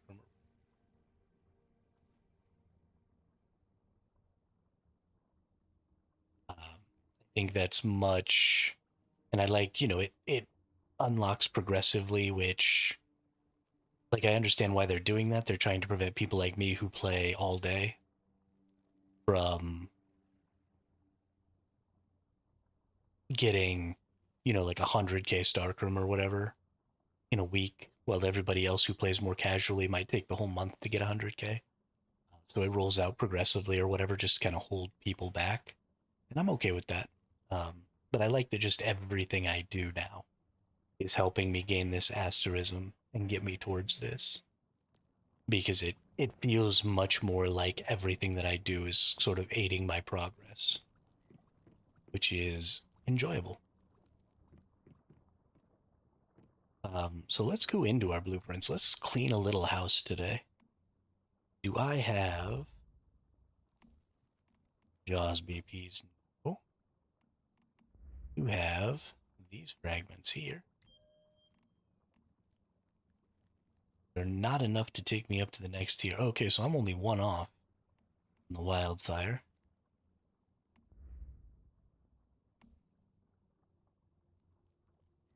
Don't have the mementos. Looked like I did have some of these. Nope, never mind. I have some of these. There we go. That's not enough, so those are already full. Man, getting to this 5th star is rough. Don't have any of these. Definitely have some of these. Let's see, is that enough to make... Oh. Back in here, though, there we go. We can use some of these green ones.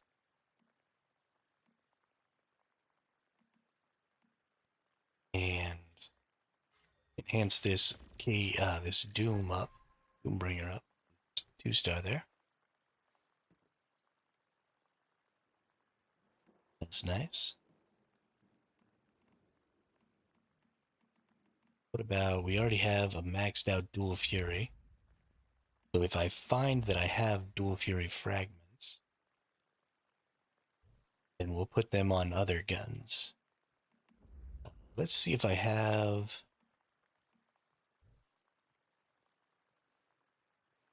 Old Huntsman.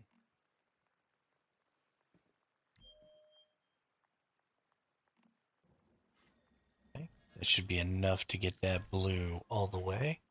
So the big deal here is I want to max out all my blues and greens, if I can,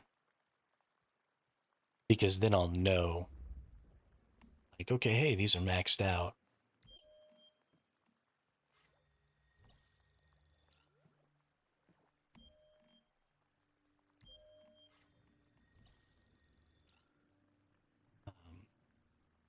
Now I just don't have to give a crap. Sandstorm. Okay, use up those. And they're going to give me collection XP, which is nice. So let's see. My green pistol isn't done. Shotties are done. Alright, so all my blue and green shotguns are good to go. These I don't own. Do I have any blueprints for that? No. Blueprints for that? No.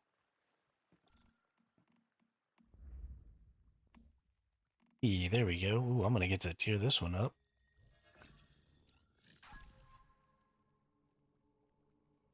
And I don't think we have enough. Not quite. Is my gulped lore maxed? My gulped lore is maxed. I might try. Well, let's see. Does that? Nope, doesn't quite fill it up. Never mind.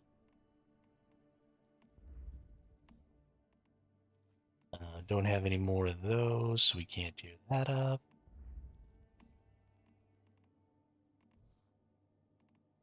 That yet. Do I have any more of these? Yeah, so we can get that up to a 4-star. That one's all done.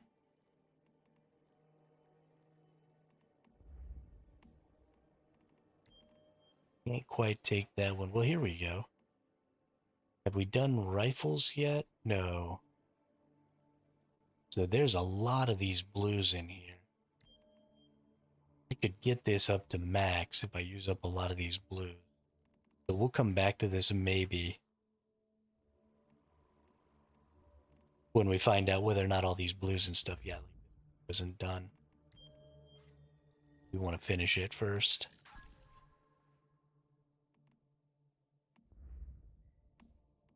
No, we don't have any of those. This one is one away, and we have enough. Nice. Oh, that's a lot of collection XP. Holy cow. Don't have any for our greens. Don't have any for our soaker. Don't have any for that. Nor for that. I leveled this one up a couple of times. I don't think I have. Oh, I do have enough. Okay. Nice. Get up to a 4-star.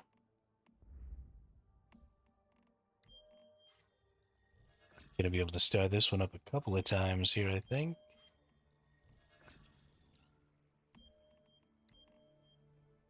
Not quite there.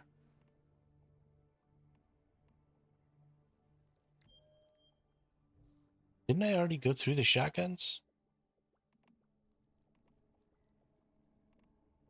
Get to click my pyroclast, or do I just not have...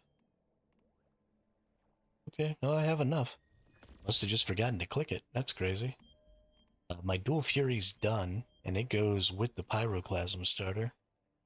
Don't quite have enough there, though, and I also have that one done. That one's done. Okay. So we're getting pretty close.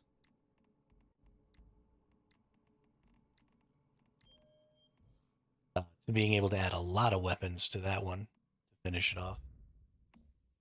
Let's not check some of these. That's so weird. Okay, so we went through all of our rifles. Now we're on to here. So our gulp lore is not done.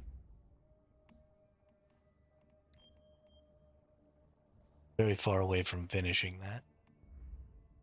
Let's hit our sniper here. Surprised that we can't finish that one yet. Don't have any. Well, I guess we do have some for the bullseye because the Black Panther is done. Okay, don't have any for that. Oh, we got tons for this. We're definitely going to be able to finish this one.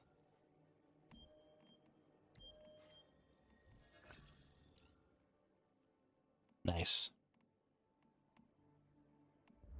Wrath of Hades. I feel like I just got some Wrath of Hades blueprints. Nice. Finish that. Not quite enough there. But I look like I have some that I'm pretty sure completed in here, like this one. I believe is done. So let's go ahead and just finish that green off, just so it's out of the way. I have some fragments here. I get to tear this up twice. Oh, not quite. But we do have all of these are finished. Okay. Let's go ahead and... I mean, if the KVD Boom Boom is the meta, then there ain't nothing wrong with getting that up to 5-star or 4-star.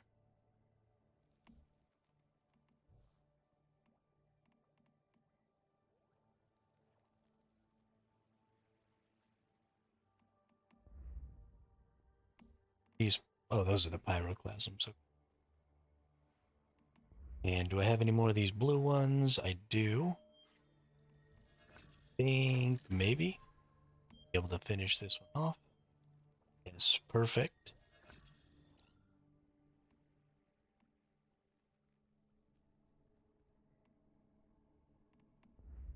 And I definitely have some more of these crossbows,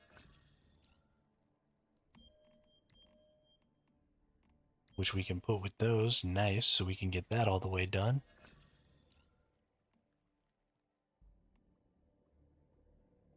Rocket launcher's done. That's great. Don't have any more of these green crossbows. Yep, got plenty of these. This is going to go all the way.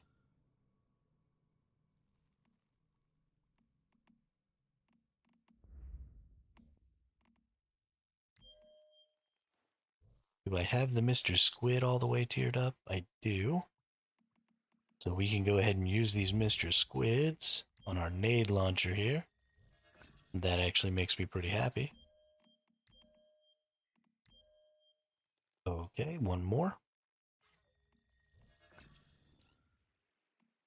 Nice.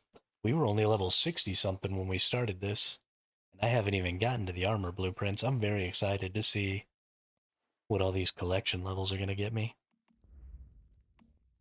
Got plenty of these. Bam, that blue one's done. Get some of these. Bam, level that up a couple of times. Are we going to be able to get this one all the way done? Yeah, we are.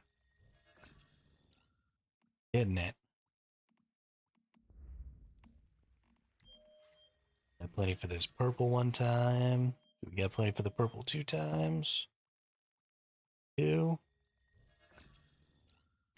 About for the purple 3 times.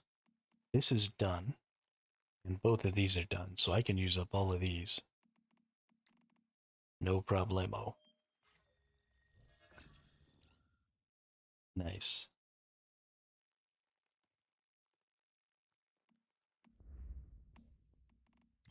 Oh yeah, this is gonna go all the way for sure.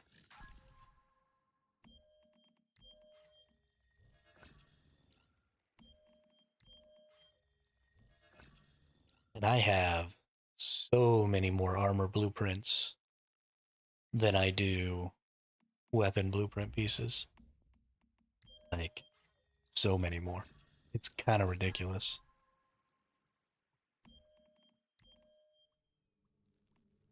This is done. This is done. Still not enough. And let's see if I got enough for this Rancho. Max that Rancho. Nice. Alright, let's go take a look at our collection here. The things that I'm really looking for is... Oh wow, nice. 1500 Starcrown. These are the things that I care about, are these tokens. Oh, it gave me everything. Okay. These tokens allow you to unlock like some sort of quest type things for your weapons, which are important to me. And then the other thing that I care about is these phantom cubes.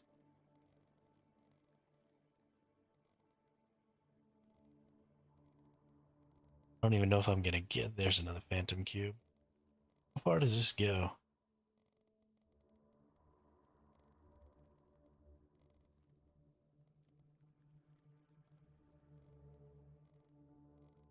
Yo. Um, I thought I was doing good, but this goes up to 660. I assume that's as high as it can get if you get everything. So I'm not even... I thought I was doing great. I was wrong. I could probably bump that because the star levels of the legendaries matter more than the star levels of the lower tiers. I could probably bump that by taking some of the lower tiers and converting them into higher tier star levels with the blueprint conversion or whatever. I don't know exactly how this works, but let's take a look at it just so I can see. Oh, can you not turn them into legendaries anymore? I thought you used to be able to.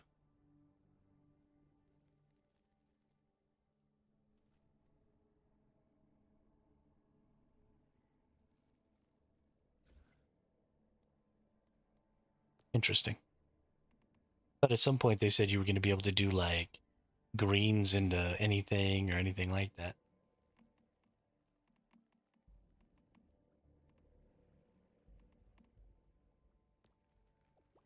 Anyway, I guess we should also go do our armor blueprints. Have Oh no, I actually have more weapon blueprints than I do armor blueprints.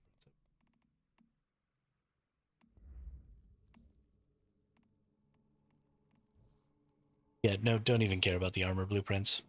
I only care about the weapons. Let's face it. Who cares about the other stuff? Heal me.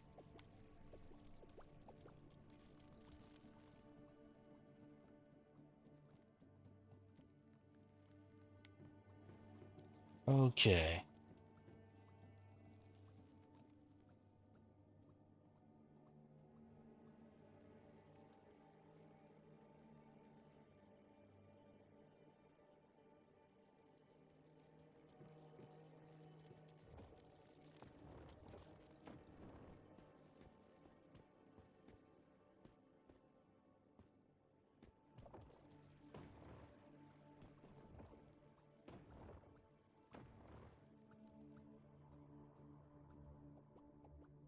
Ooh. So we probably need to move to a new spot. I don't actually care about pollution. And start ourselves garden.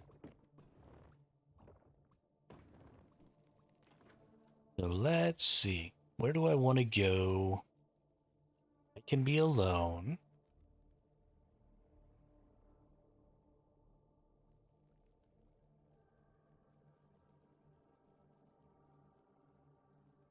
Maybe on the beach somewhere? Or you can get out here. I should get out here.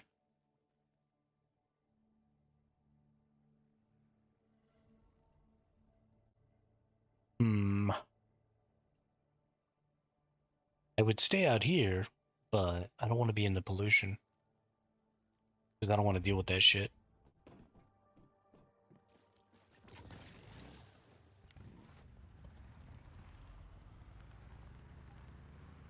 It annoys me.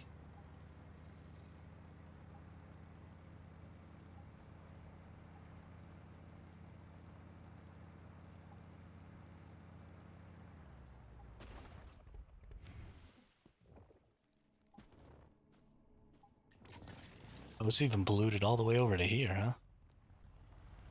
Because this could have also been a nice little spot. Nice and flat. Big ol' open area. Why do all the nice flat areas have to be polluted?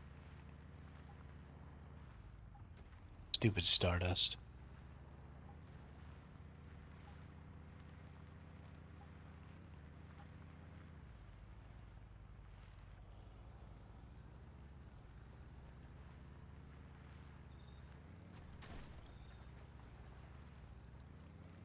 I mean, acid is free. Just go do the freaking um, refineries. Couple refineries. All the acid you could ever need.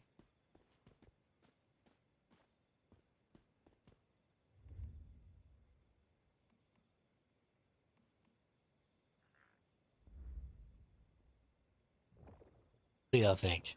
Right here in the middle of the lake, or in the middle of the river? Dig it.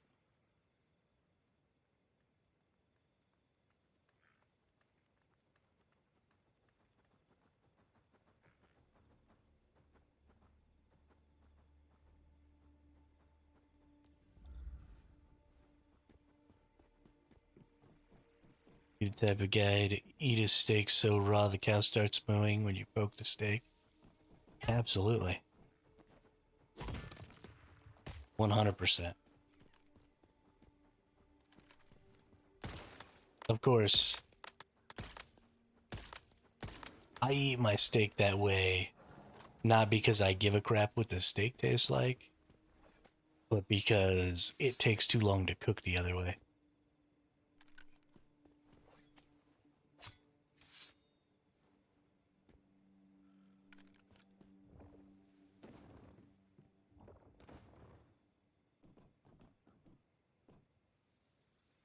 I mean, I do agree that rare steaks do taste better, but I don't actually give a crap about the way food tastes. I eat because I have no choice. My body demands it. If I could get away with not eating ever again, I totally would.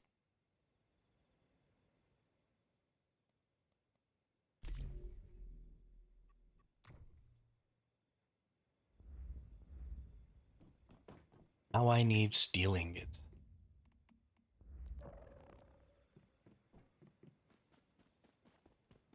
I'm also not one of those people, though, who's gonna be like, well done steak.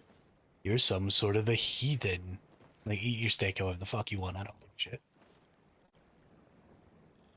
Food.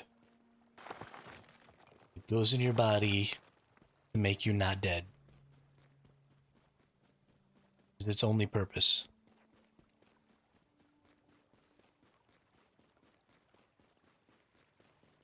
If you can derive some joy by having it cooked in a certain way, and cooking it in that way doesn't make it poisonous, then that's how you should eat it.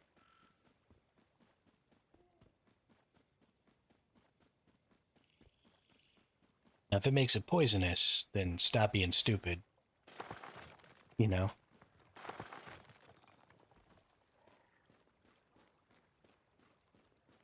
Did I just hallucinate, or was there like a little black creature running at me? Because I rolled out of the way because I thought it was trying to attack me.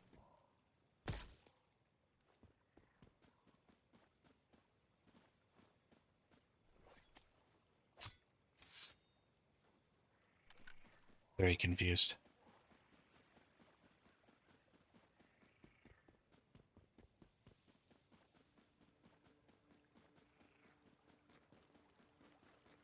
See, I've never been able to understand why people spend lots of money or anything like that. Maybe every once in a while, I could get behind going out and having an extravagant meal. You know, especially if it was maybe food you'd never eaten before. I could I could get behind spending some money to try it out or something. But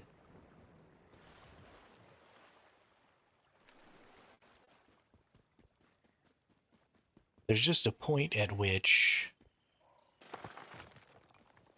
that stuff doesn't make any sense to me. You know, I've done things like gone to sushi restaurants or um, went to a Brazilian barbecue a couple of times when I lived in San Diego and some stuff like that. But I think sushi's delicious. Love that as well, but it might have been a shadow from a bird. Ooh, maybe it was a shadow from a bird. Thank you, Khaleesi. I thought maybe I was losing my freaking mind. It also could have been a rabbit, but I feel like it was smaller than a rabbit. I like sushi because it feels quick and easy. Maybe because you know it's mostly raw. Why you gotta fuck with me, Nuclear? Why you gotta fuck? I am not entirely sure that I'm not crazy. Um,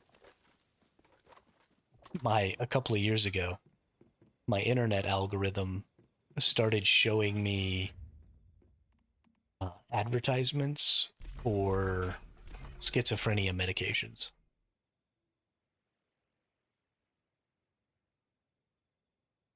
And this was way back before I even really understood that I had pretty bad anxiety and stuff. Yeah, this was like 4 or 5 years ago. So I'm honestly not entirely sure. That's what I'm saying is, the algorithm really does kind of know things about you because it aggregates so much data from so many people, and makes so many connections that, maybe I don't. So it started showing me schizophrenia medications, and I was like, oh shit, am I schizophrenic?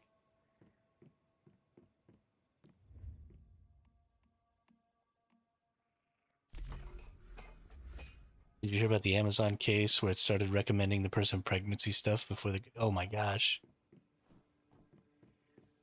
Yeah, see, that's what I'm talking about. That's what I'm talking about.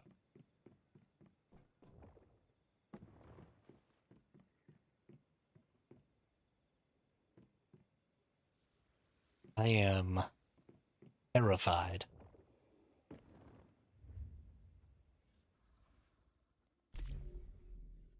What are you I have all the materials.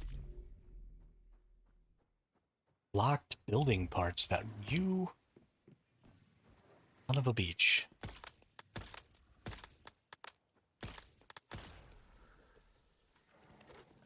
I'll have to deal with crocodiles now, aren't I? Oh, squirrel is a good one, Khaleesi. It might have been a squirrel.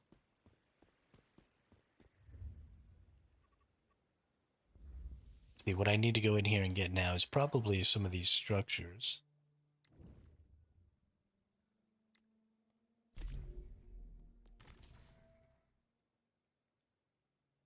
No, I have all of these.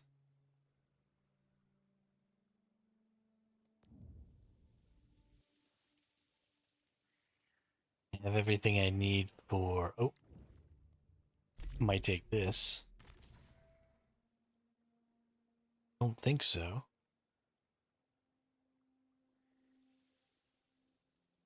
Yeah, grow lights. Get this securement unit one.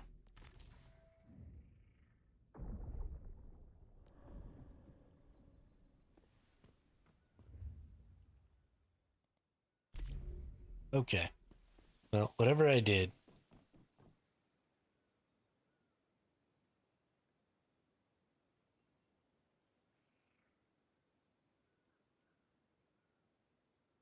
Yeah.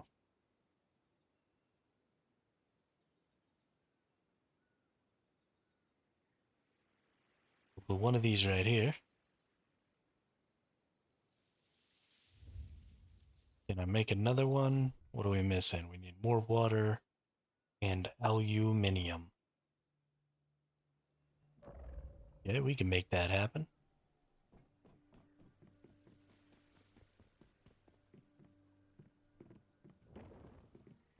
Yeah, there it is.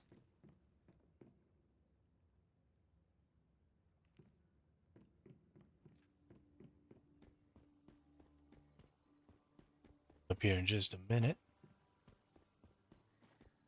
So water. Need lots of water. Get us some water.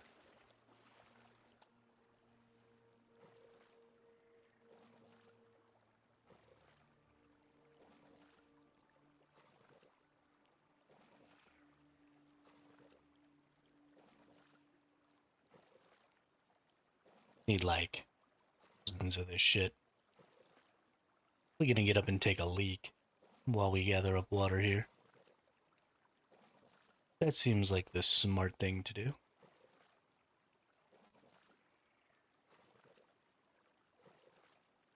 Red Solo cup, I fill you up. Let's have a party. Let's have a party.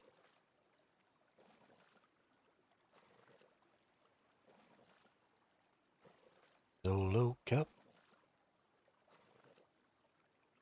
I lift you up.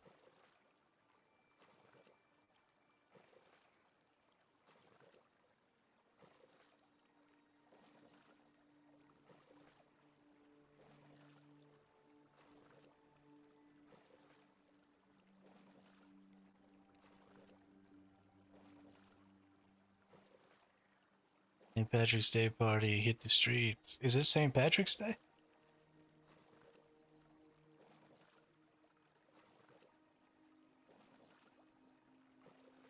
I don't even know when St. Patrick.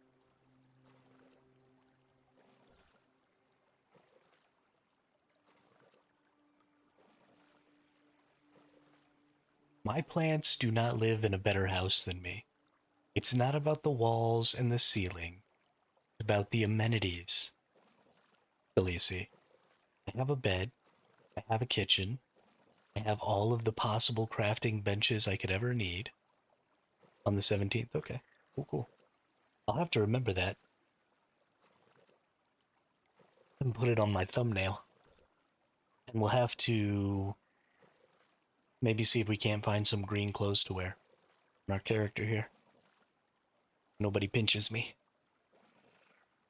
I pinch.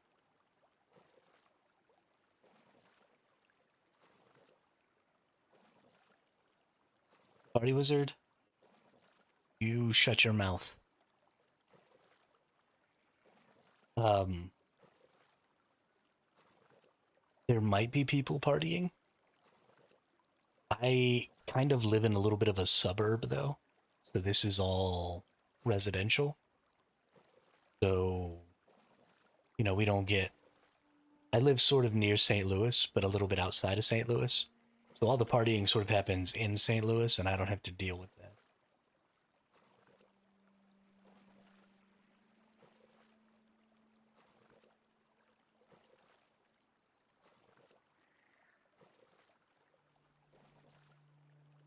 The last time I really partied for St. Patty's Day was 2012?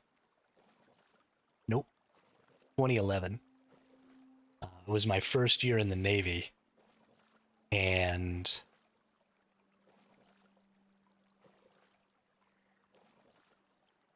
maybe 2012.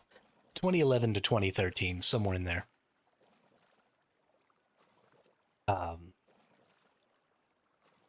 and I was living in Chicago because I was at the military base up there. I just finished basic training, and I was living in Chicago going to A school, and St. Patty's Day happened, and we went out that weekend and got mammered in Chicago. Had ourselves a fantastic time on Patty's Day. But yeah, that was the last time I really partied for Patty's Day.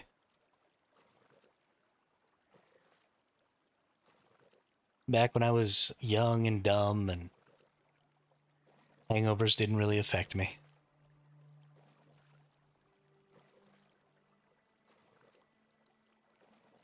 Get sunburnt and soaked with rain, not to mention all the unfriendly visitors. Wildlife isn't unfriendly. Sometimes you gotta shoot them in the face, but, it's like saying hello. You forget, I live in the US, Khaleesi. Gunfire is just part of the everyday experience.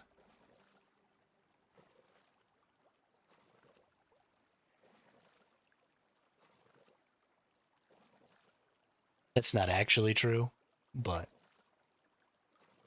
you know.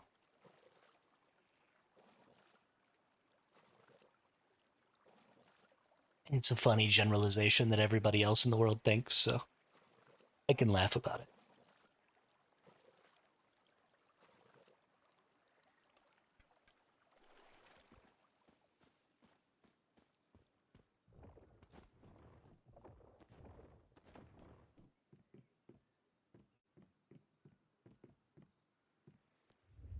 Alright.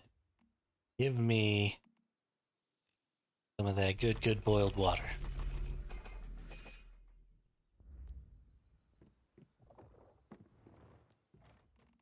Drop off some of that. Or when they try to eat you. That's alright. I'll just shoot him in the face. No big deal. Let's go see about some aluminum. Aluminium.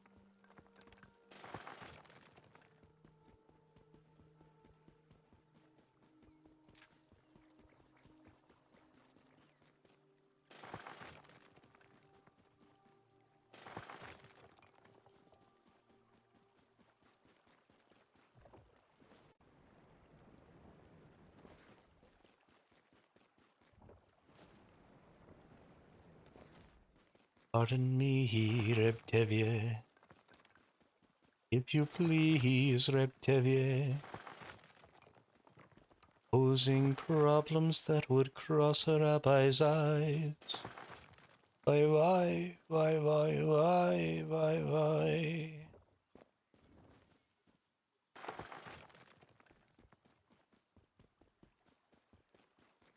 And it won't make one bit of difference if I answer right or wrong.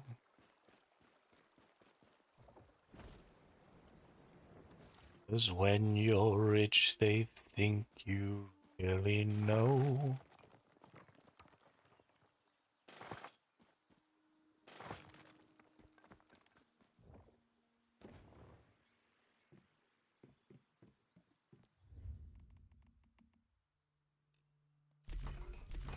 Alright. Get some more aluminum going. To make some more glass and make some more securement units. Honestly, we're probably going to have to make our little plank of wood a little larger here. Probably move our garage. Let's see. Let's go ahead.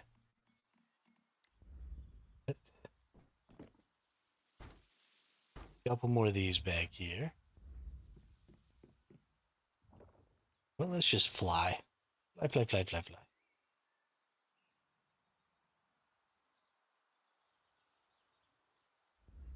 This. We need to bring our truck back over here because it got stuck.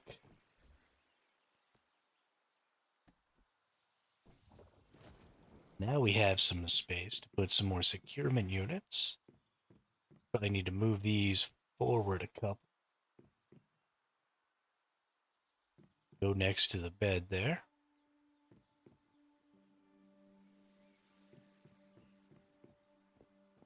Nice, very nice.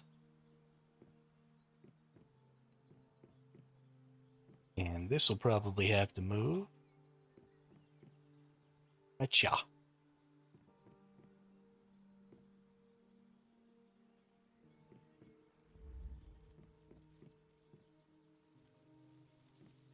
And let's see. Facilities. Function facilities. Procurement unit.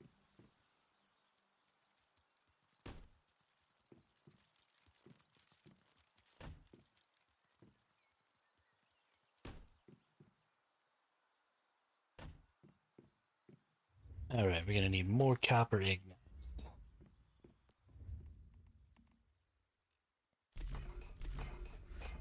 Perfect.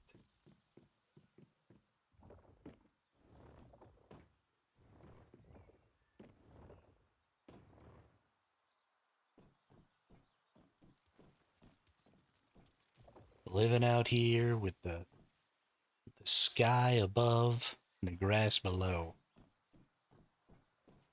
Communing with nature.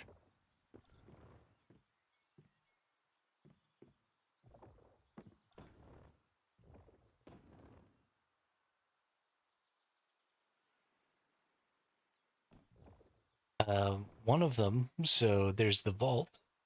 That's just trying to tell me that I have things in my vault that I can withdraw. And then the rest of this is a new thing. these Nova deviations. And because I have all 5 of them, I now generate staroids over time.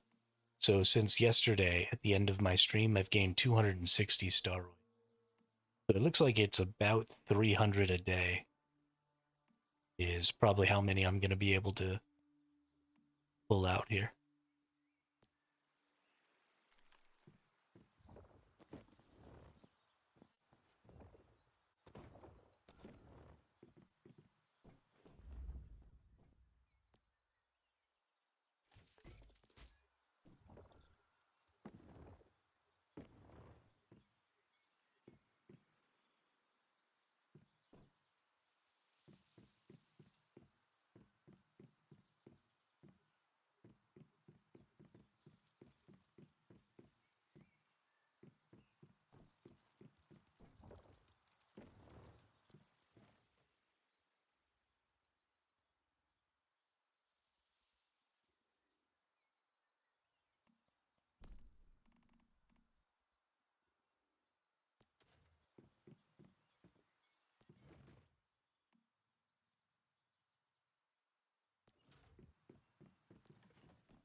Yeah, I think it's great.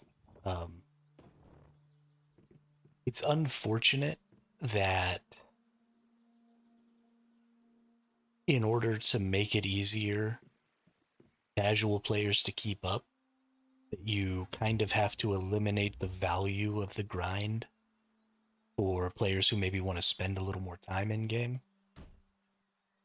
But I would rather have to put a lot of effort into trying to find something interesting and valuable to do as a hardcore player than to have the game be basically unplayable by casuals because there's just so much grinding to have to do. So while it's not ideal for me to have all of these systems that make the game so much faster and smoother and easier, I still think it's a positive. Got my chipsets here. Let's actually go ahead and make a bunch of more chipsets. I need to go ahead and do this today.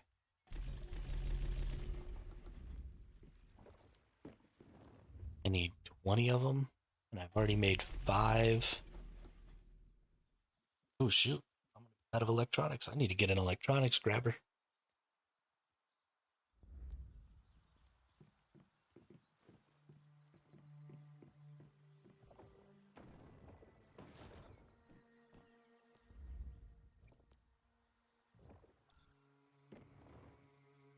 Ooh, Operation Chiron. Oh, it ended.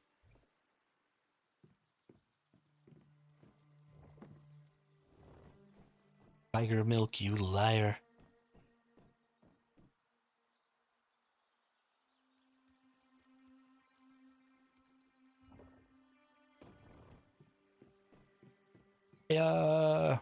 Quiet, witch. I'm not a witch, I'm your wife. After what you just said, not even sure I want to be that anymore. You never had it so good.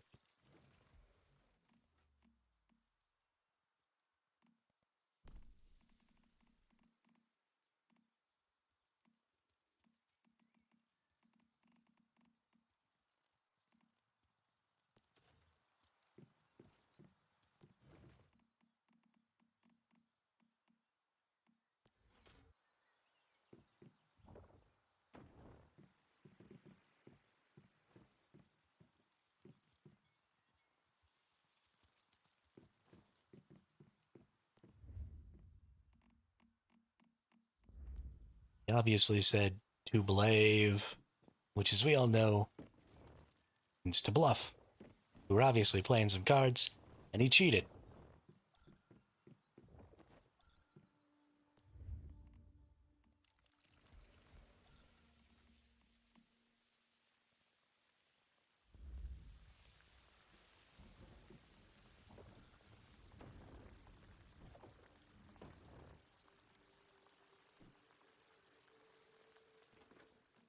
That movie is so good. Okay, well, we're just gonna let some of this stuff cook down and some stuff like that. And it might be about time to start thinking about.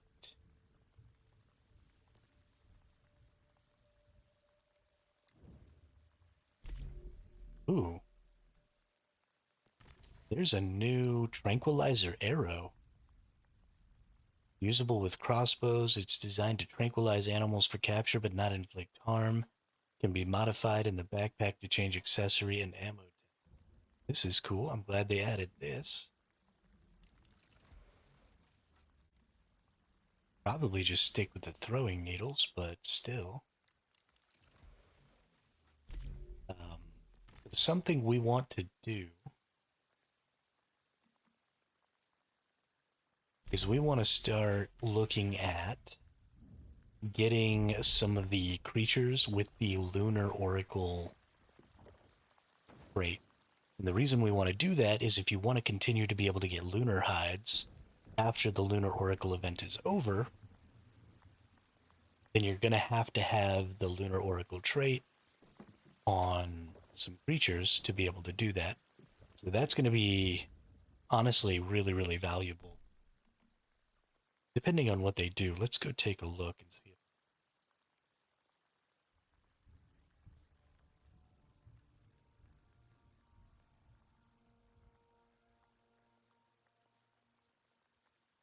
These freaking things do.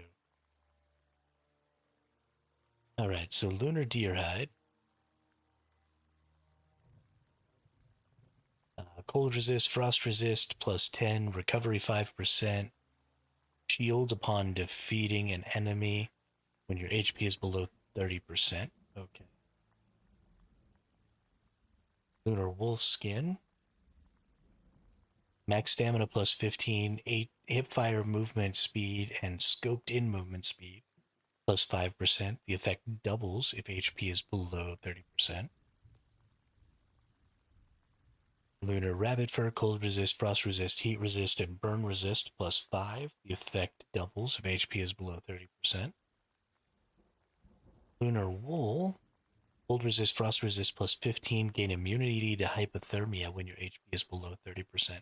That's actually a really good one. Not taking all that damage from hypothermia is pretty dope.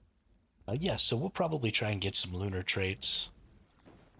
You know, we want the traits for every type of wool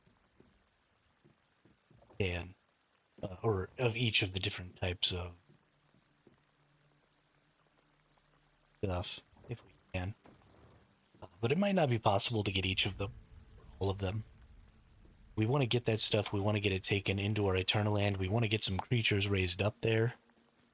And we want to start taking advantage of, you know, having a stockpile of different kinds of wools and stuff like that there in Eternal Land that we can go ahead and bring over into a regular season play so that we have some options so that we can really optimize some builds in the future. So let's go to our synthesis bench here. What type of synthesis bench? Or is it supply bench? It is the supply bench.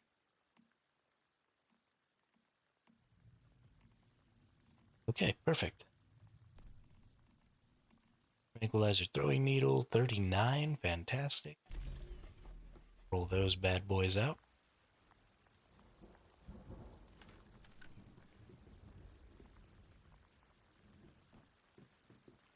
We'll see about gathering up some creatures. We've got wolf, deer, rabbit, and goat, I believe. I think goats are where the wool come from. I'm not mistaken. So we'll catch some of them. While this stuff is cooking down, I really do need to use the restroom, so I'm going to go do that real quick. I'll be right back.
no Khaleesi. I have not tried out the new crossbow, although everybody has been saying that it's pretty awesome. I imagine by the time I actually get around to using it, it'll end up being nerfed. And then I'll just be a sad panda.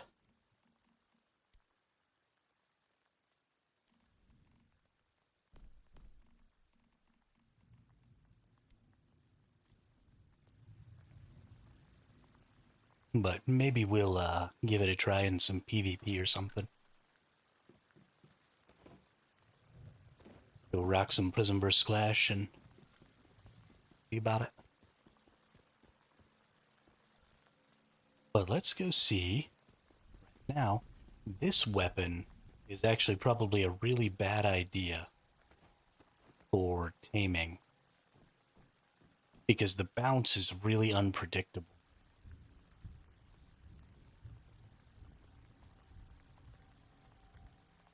I might end up killing the thing that I'm trying to tame.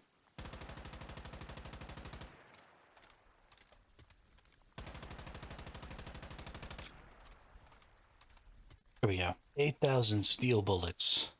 So, what to do? A couple of things. Number one, probably want to bring my Jeep so that I have somewhere to store some creatures.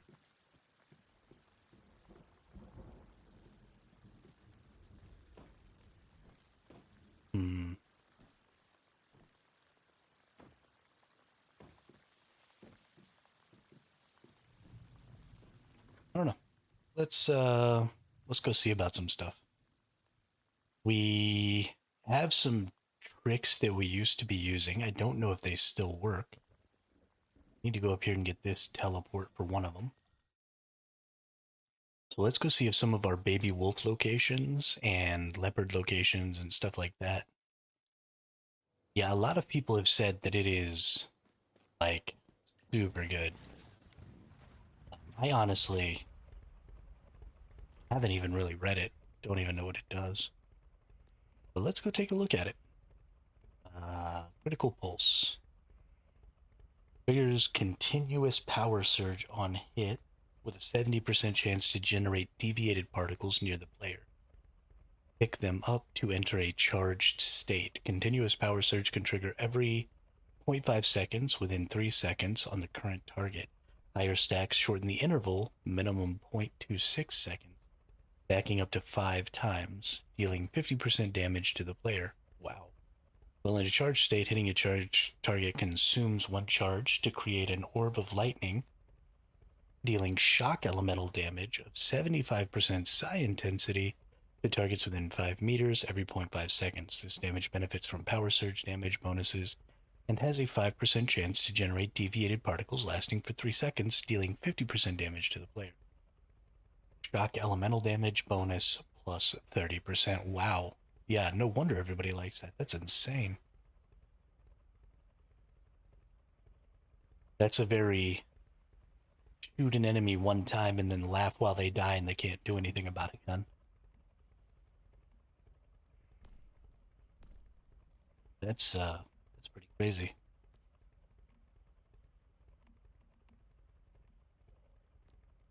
There is another weapon.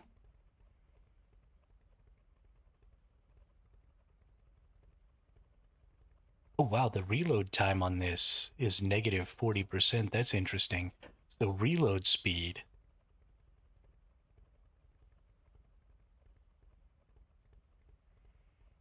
Okay, that's interesting.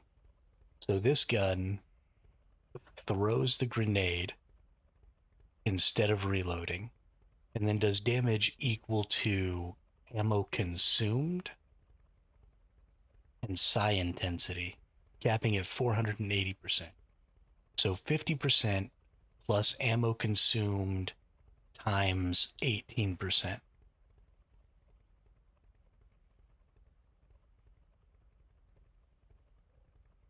So in order to cap at 480%,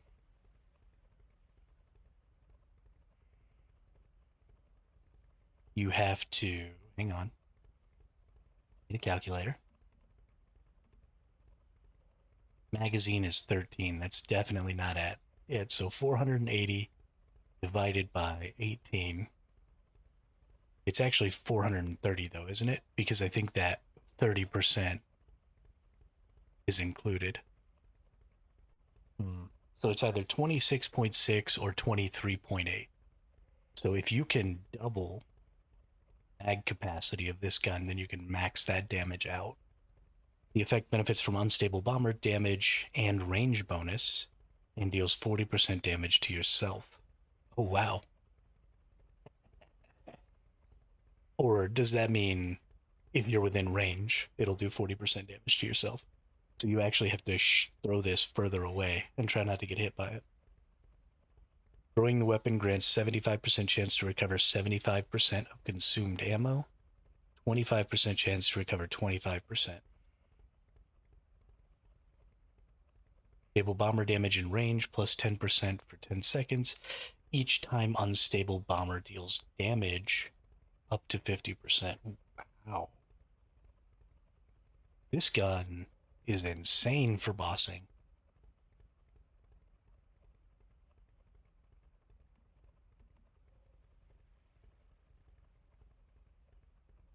That's kind of cool. Of course, there are no new sniper rifles because fuck me, I guess.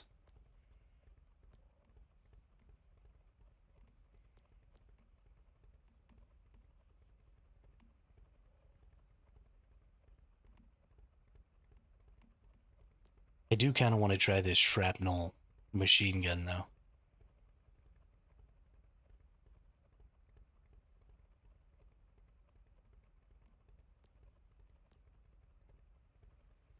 Oh, right. And we get the Masamune now. Cool, cool. Cool, cool, cool.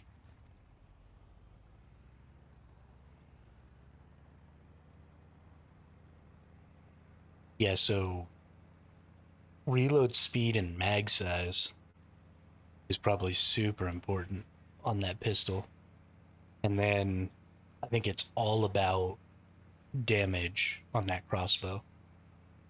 Like you just want to make those single hits as strong as you possibly can. So that you can just plunk somebody and then start looking for a new target. It's very much a sniper type weapon. Which will suit me just fine, so I might look into it. Because it's elemental damage,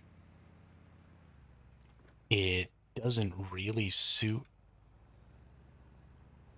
uh, the weapons I typically use, but you could probably rock it with the Gulped Lore.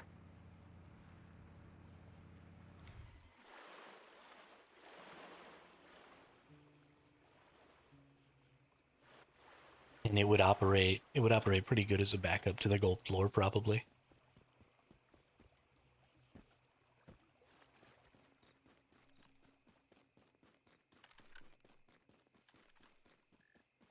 I don't know 100% though. Or it could work really well as like a primary sniper style weapon, and then you could rock the Space SMG with it instead as your backup, and then work a more mid to close range instead of long to mid range.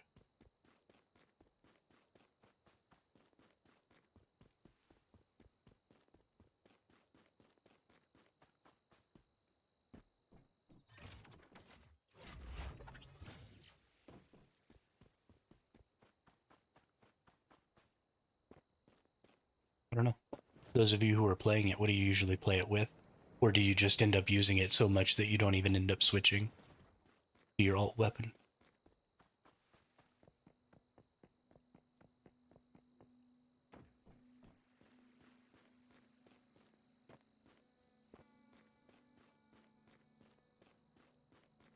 Hmm.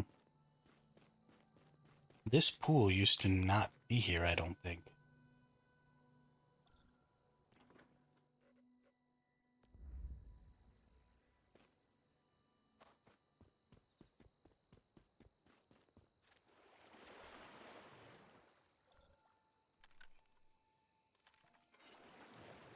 Strange.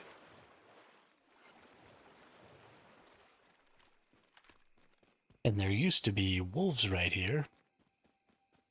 Used to be 2 packs, and 1 pack had a baby. It was during Way of Winter that they changed a lot of the animal spawns.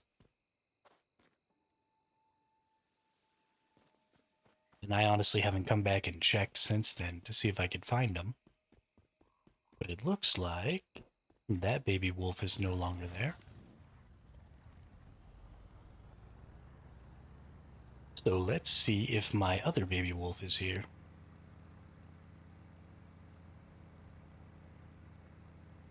Remember precisely where it is.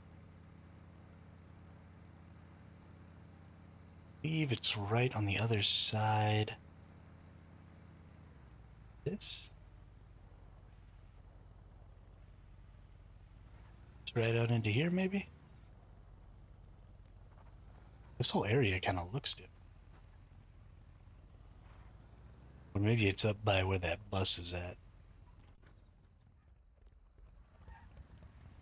Might be up by where that bus is at, and then you turn off.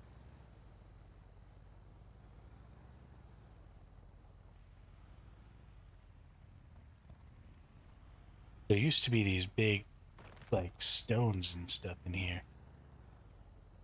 It should have been right around here, I think, maybe. But I don't see, I mean, there were tons of packs of wolves over here, and I don't see any now. Last time I played, I used them most of the time, only rarely switched to my Panther. That's interesting. That's probably a pretty good gun to rock with the Panther.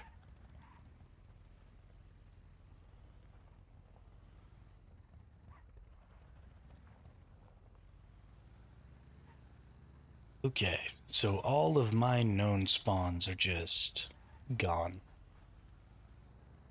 That's awesome.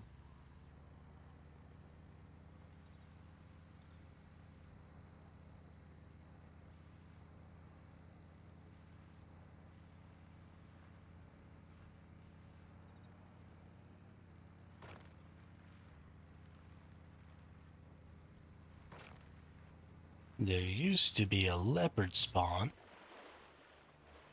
right over here. Don't imagine that's the case anymore.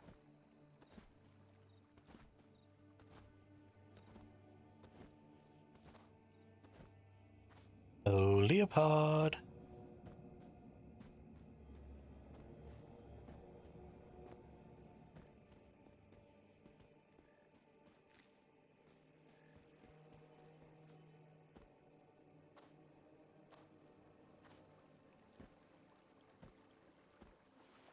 Doesn't look like it.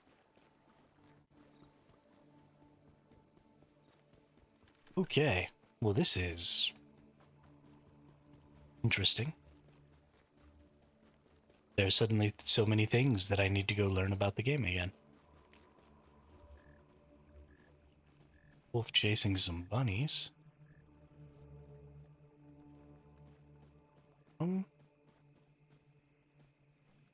Well, I was gonna try and get baby creatures because they have um, some stats and stuff that regular creatures can't get.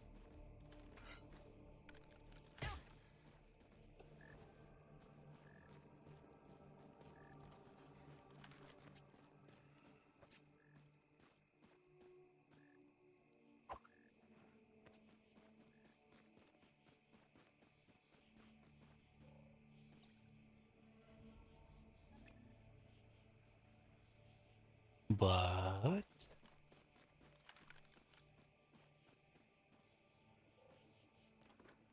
let's drink some tea.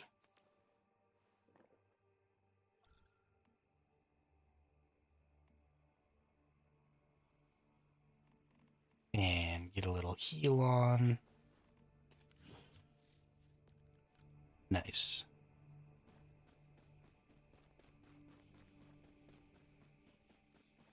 There was a leopard spawn next to the town in Shock Peak as well.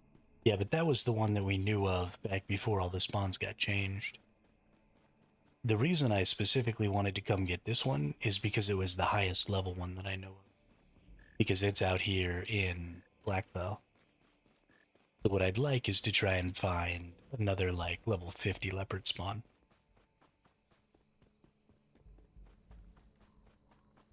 I know it's not necessarily important to get high levels, but me like.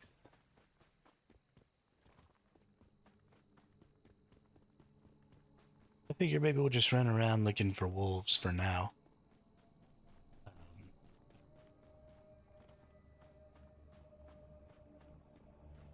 Maybe we'll find some high level goats and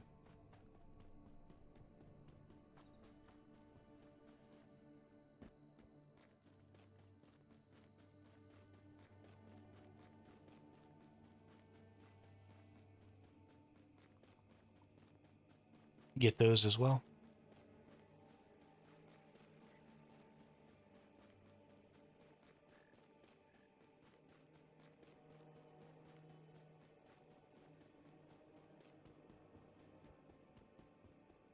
Figure it'll be a good idea to just go ahead and grab any deviated plants that I find, especially since we're in the Lunar Whisper time frame right now. You know, I'd like to spawn those enemies, take them out. Oh, you can just throw at bunnies straight away. That's cool. So not all creatures have the same damage requirement. They changed that. So it looks like you'll just be able to go up to a bunny that's full health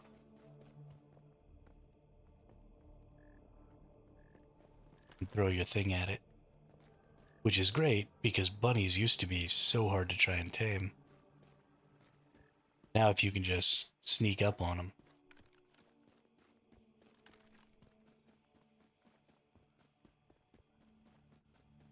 I'll have to look. Maybe you'll have to actually do a little damage first, but if it's any damage, it won't be much. Very good change. Bunnies should be the easiest thing to tame. They're freaking bunnies. And the fact that they were such a pain in the butt. It's kinda silly.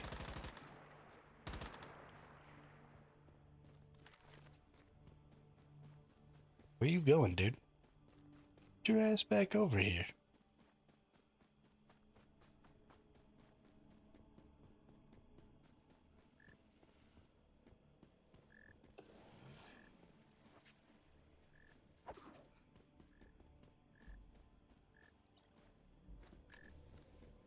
So confused in my entire life.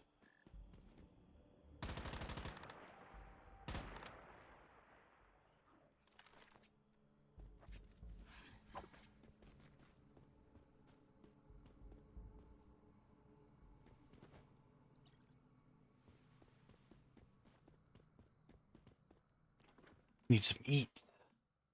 Need some eat. What we got here? Honey glazed meat. Increased crit rate. Oh, only when hitting enemies affected by Frost Vortex. It doesn't really matter, but it does fill up my food, so good enough.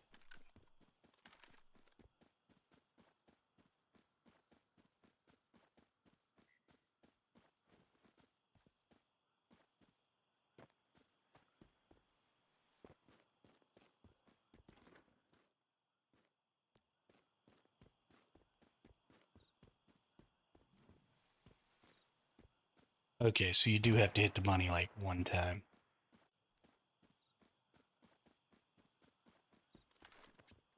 A little. They also seem to move a little slower. You used to not really be able to keep up with them.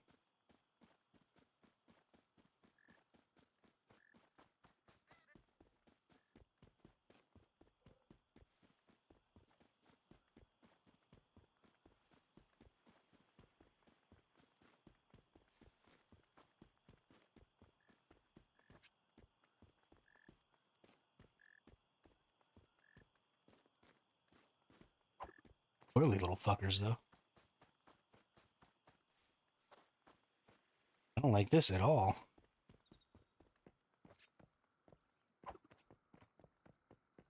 Okay.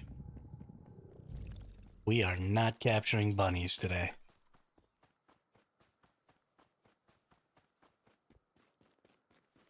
It is 100% something we are waiting. Luck with your hunting, but I'm off to bed. Nice and cool tonight so I can get a good night's rest. Hey, nice. Good deal. We'll see you the next time you're here, and thanks for stopping by and talking so much with me, Khaleesi. I really appreciate it. Things interesting.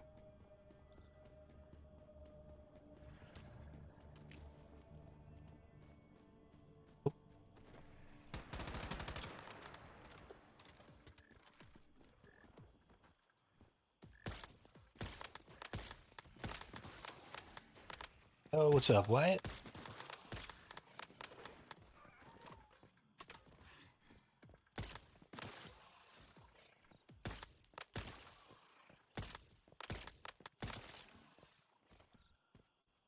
Ooh, trank arrows for bunnies. You're right. That's a good call. Thank you, Khaleesi.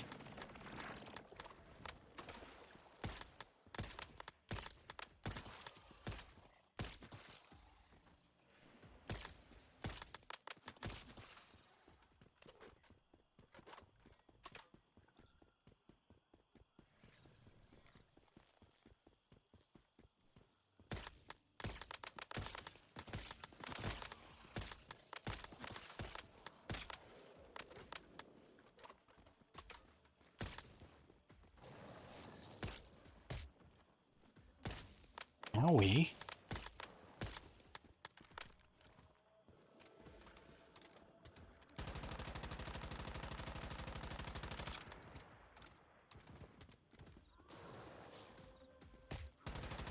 You stop smacking me.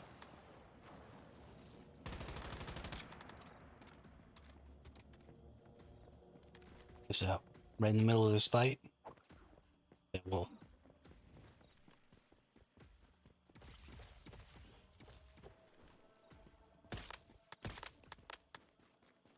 Go ahead and grab it. Nice. So good at this game.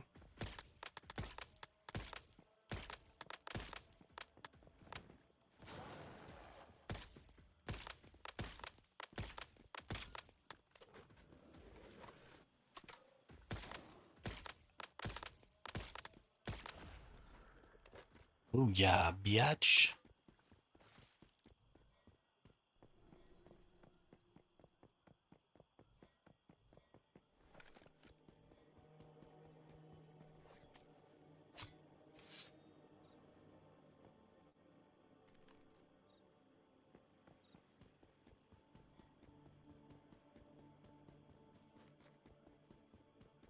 That was a good time right there.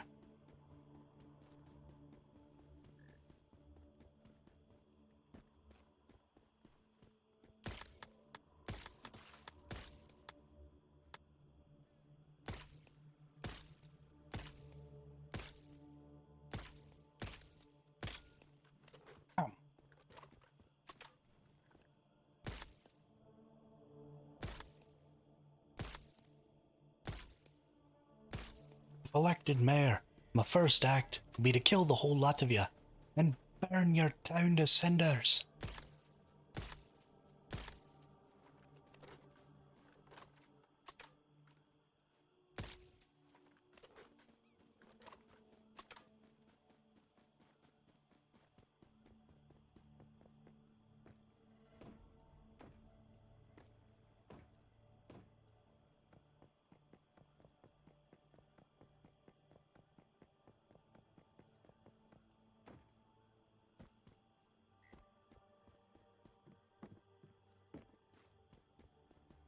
Oh, wolfies.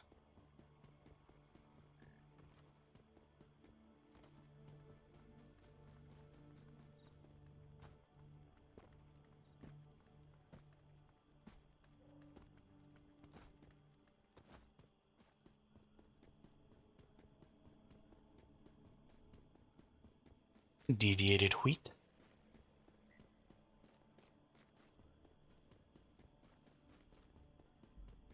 Ooh, whip.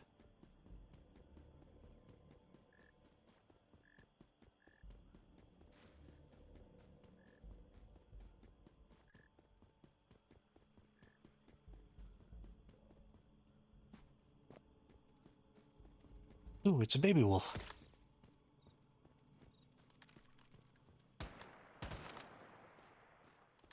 Oh, you don't have to do nearly as much damage. Oh, that's not a wolf, that's a fox. Yeah, you can capture foxes now. Not that I actually think that's probably of any value. I don't think the fox pelts have special bonuses like the wolves did. But that's okay. I caught a baby fox.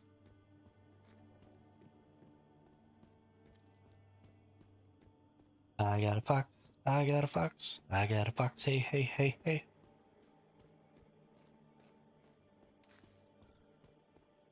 And some deviated corns, which triggered another monster attack. Nice.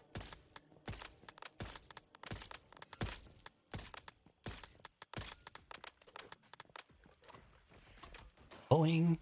This is actually going to be a pretty hard fight because I do not have the ability to sprint right now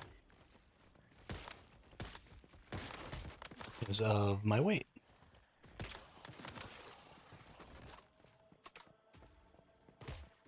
This is going to end up pretty bad.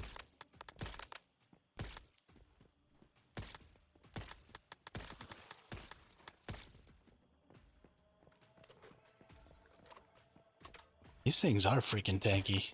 My goodness. Oh, they popped out of the ground super fast. Don't you dare come explode on me.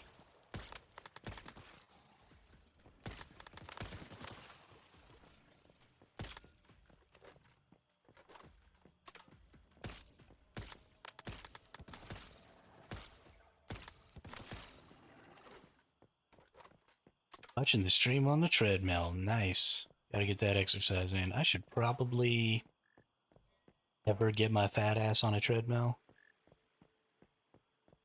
Let's face it, it's not gonna be a thing. Alright, I'm a little too overweight, so let's get teleported back.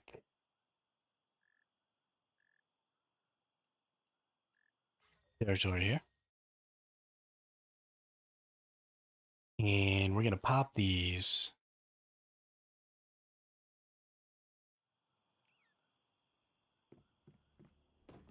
What mod?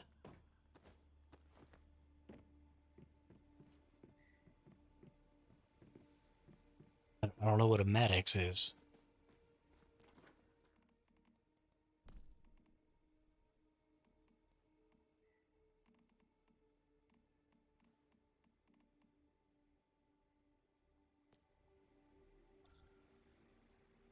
Alright, we'll spawn that fox in.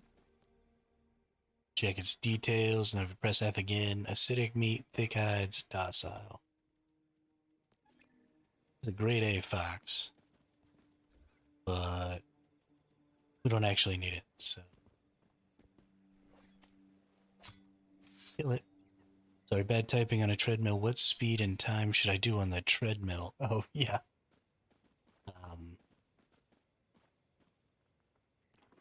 I have zero input for you on that. Sorry. I think you should do whatever you feel like doing. Dieting and thick hides. Slaughter that one. Whoops.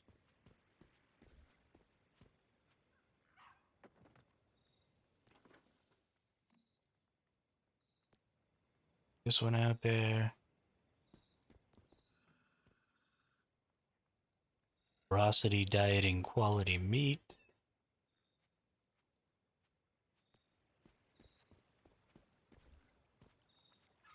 Slaughter that one.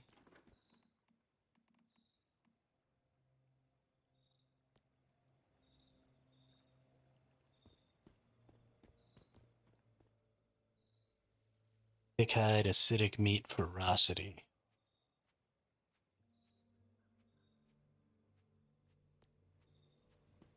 This one.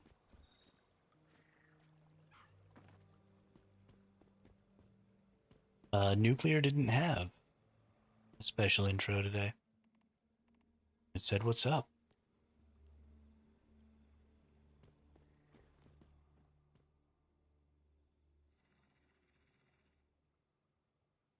And just a meaty. Alright, well, we'll harvest all these up anyway. Get a little basic stuff out of them.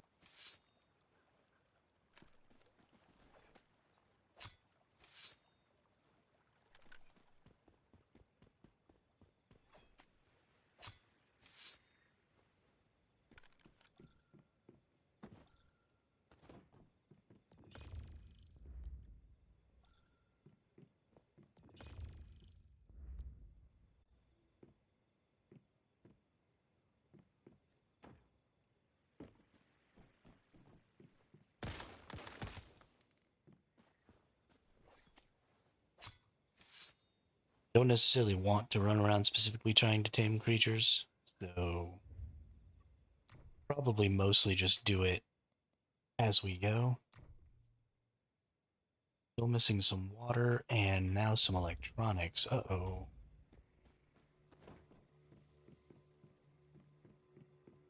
Might have pooched it.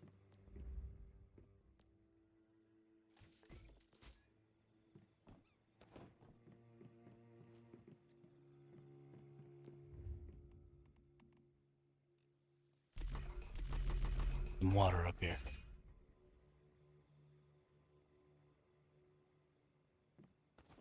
Hmm.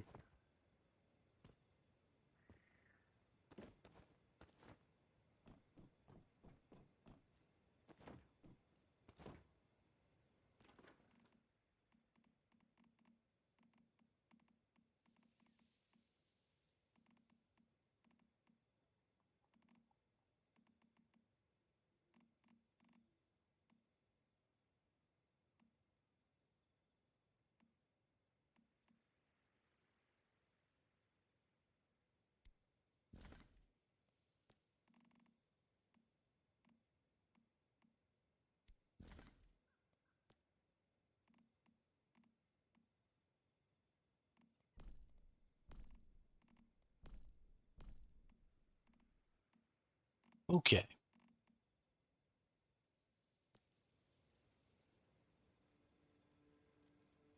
Party Wizard? Yeah. Sleepy Party Wizard's been here for a while. Sleepy Party Wizard actually is also a streamer. Um, he streams a lot of Red Dead Redemption 2 lately, but he does a lot of vertical streams over on YouTube.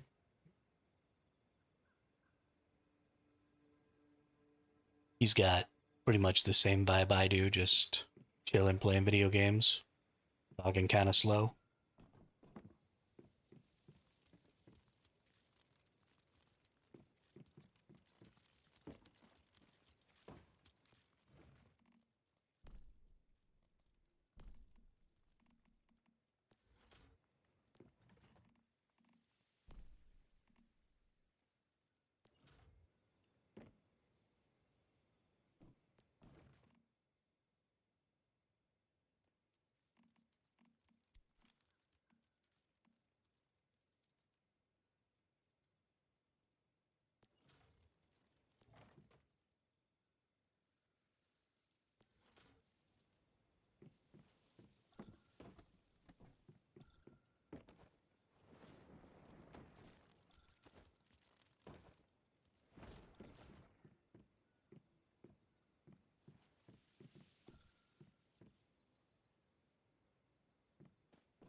Definitely time to go hit up some materials in Blackville.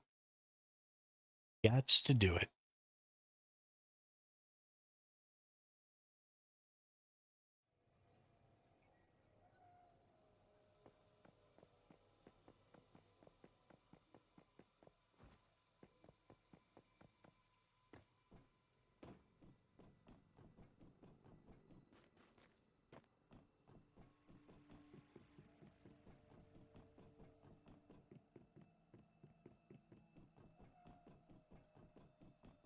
Wing, wing, wing.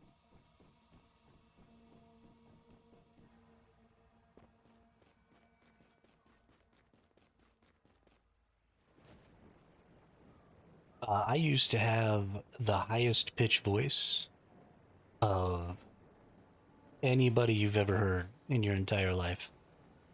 I've been an actor my whole life, and primarily I have done musical theater. And when I was a junior in high school, because I actually dropped out of high school my junior year, I sang soprano in my choir. And not just I sang soprano, I had the highest voice in my entire high school choir out of men and women. So, yeah. And even after that, I've always thought that I had like a really high pitched voice.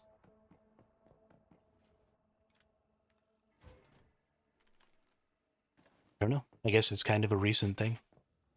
Yeah.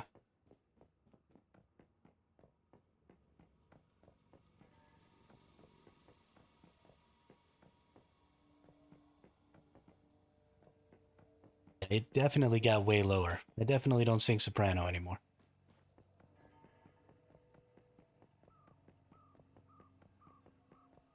A little bit of that is also audio engineering. Not that I've tried to make my voice lower, but that I've tried to make the lower notes of my voice more pronounced on my streams. So my voice on stream probably does sound a little different than it actually sounds in real life.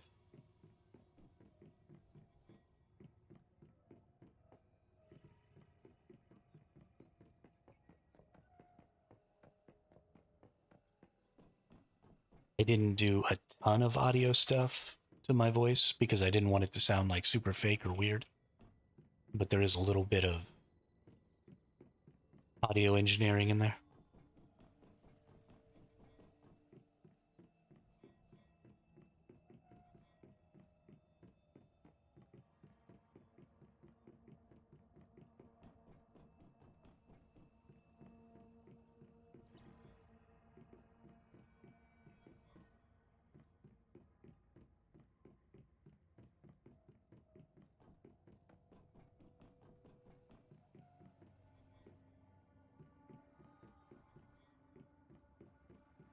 No, I hate the sound of my voice. It's the thing that held me back from streaming for the longest time. Uh, it's been something I've been thinking about doing for years, and I never did it because I've always hated the sound of my voice. You know what, Ski? Kiss my ass. What's up, dude? How are you?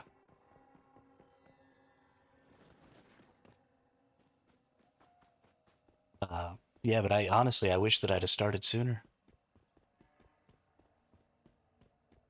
It makes me a little sad that I let that hold me back for so long. I'm doing fantastic. We're having a good day today. We went and looked at the new bazaar area when we first got on, and it actually looks really good. I'm pretty excited about it. Um,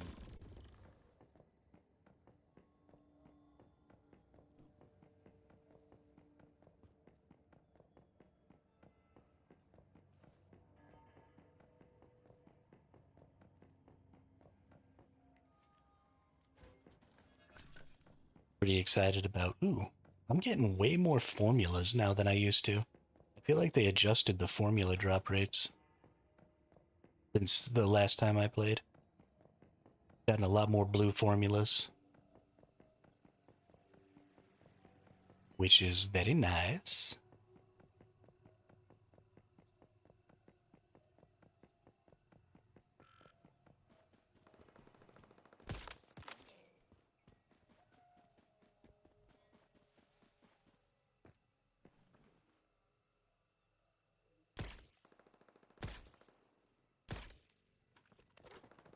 Look at that dude running around half dead. What a silly goose.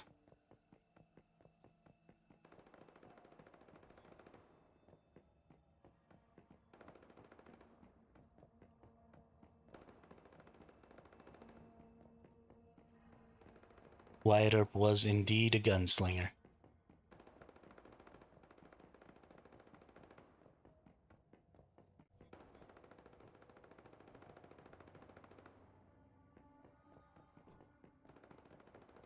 I mean, obviously your name's not Wyatt Earp.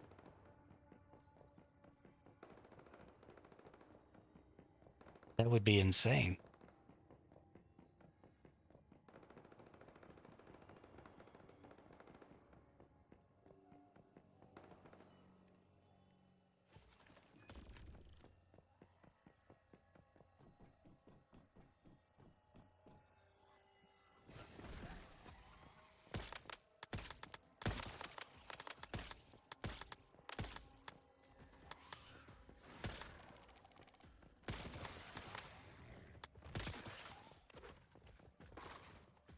Ooh, bang, bang. Bang. Booyah. Every old person calls it. Do they really? That's funny. It didn't even occur to me to think to call you Wyatt Earp. Yo, this person has a level 4 Xeno Purifier. And they're just leaving it here. I'm pretty sure that's the Lunar Purifier, too. What a clown. What a clown.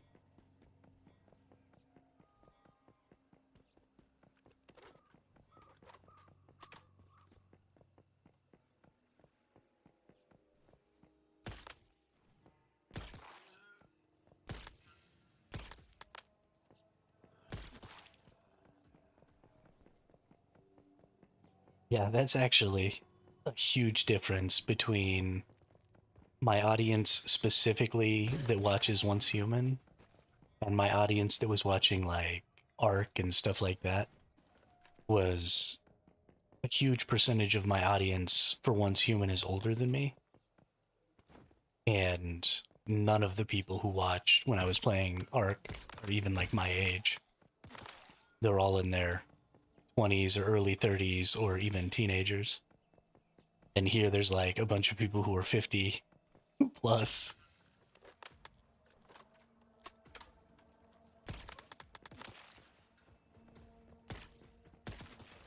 So you're probably going to get called Wyatt Earp a couple of times now that we're back to Once Human.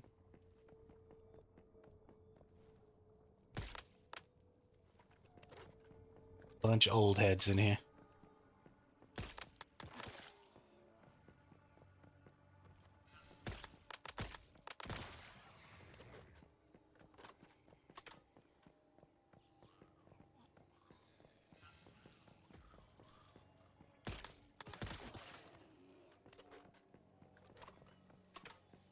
Six.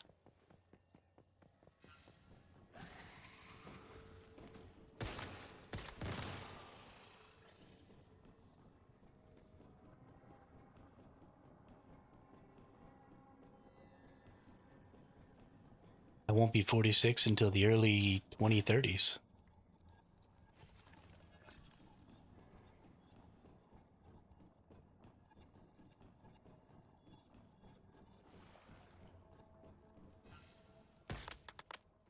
Sometimes I look back at how long my life has felt. Getting a haircut, then there was an elderly lady was walking out. Then the worker, she asked my name. Dad said Wyatt. Then the elderly leaving where Wyatt Earp and walked out.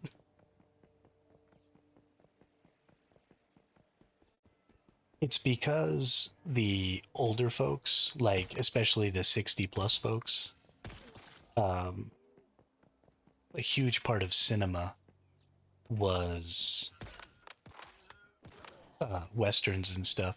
My great grandfather, when I was younger before he died, um, used to just sit and watch westerns all day. He watched the same westerns over and over and over again. So even though they weren't necessarily alive during that time, a huge part of popular culture during um, the silent generation and the boomer generation growing up were just a lot of country westerns. And so that was just a huge part of their pop culture. Wyatt Earp and Billy the Kid and all that stuff was just hugely popular with those generations.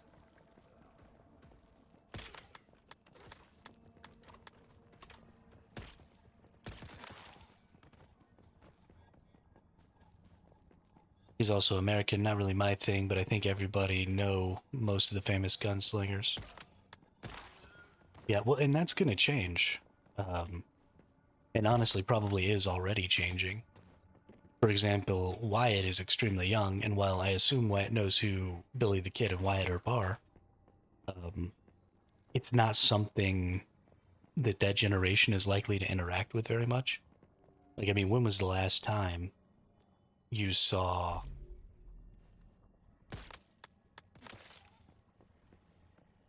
somebody watching a Western? Or when's the last time that Billy the Kid or Wyatt Earp or anything like that came up in conversation? I mean, even here living in the United States, which is kind of the home of Westerns, and I've watched a lot of Westerns in my life, it's just not in culture anymore. It's not a part of what we talk about. It's not a part of, anything.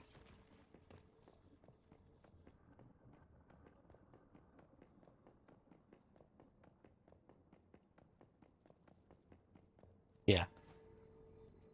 Yeah, beyond Gen Alpha, it's unlikely that a lot of that old Western lore is going to get passed down.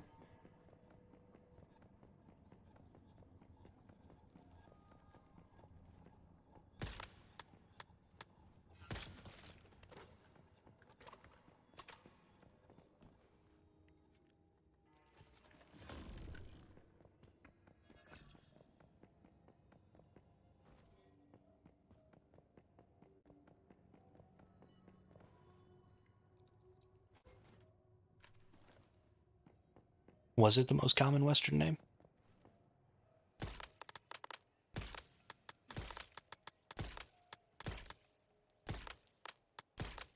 Oh, this thing's got hit points.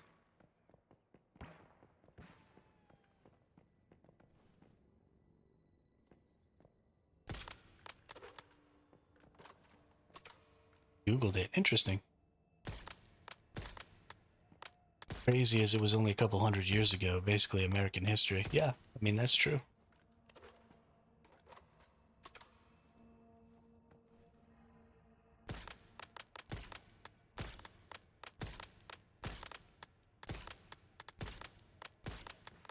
That's true.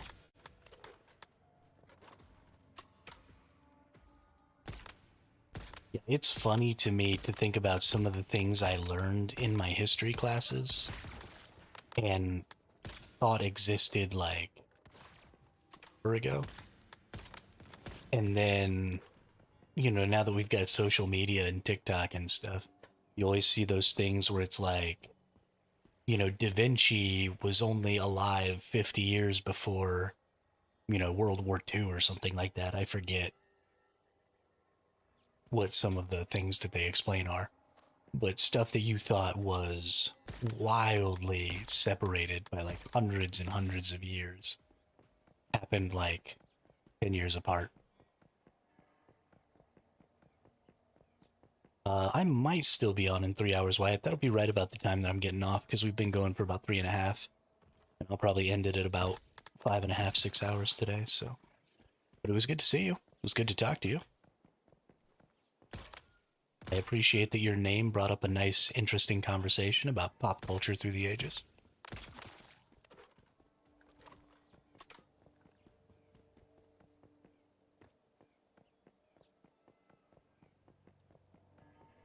And we'll see you the next time you're around. Have a good day.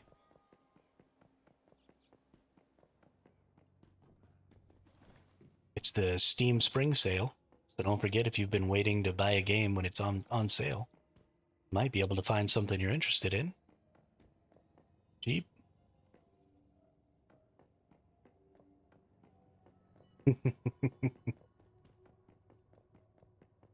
uh,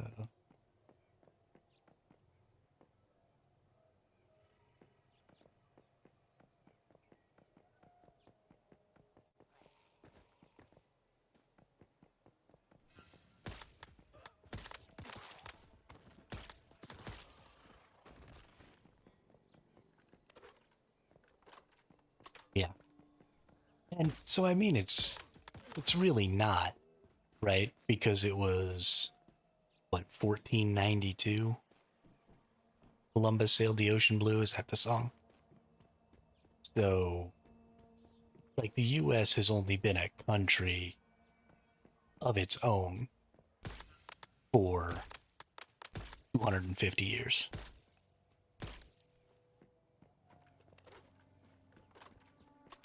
But the United States, or this region, um, was a colony of Europe, honestly, for almost as long as it's been its own country now.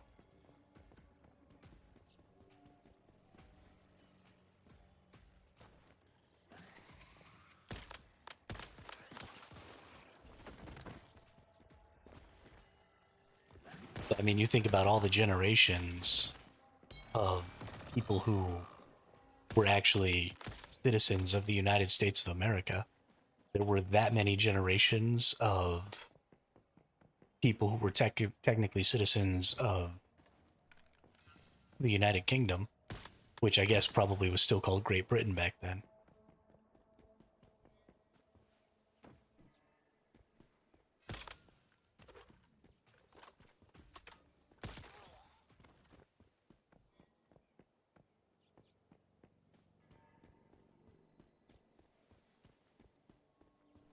For the British Empire, or whatever the fuck it was called. But as long as we've been our own country, we were a colony of Europe. At least that long. I'm using the bounce sniper now, Skoski.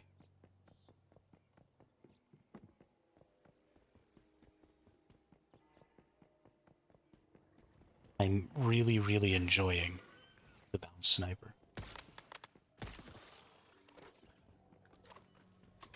Oh, I don't know. UK's alright.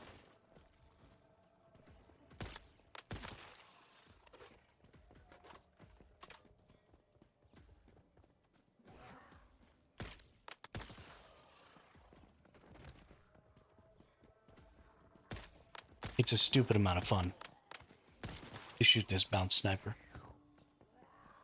I've actually never been to the UK.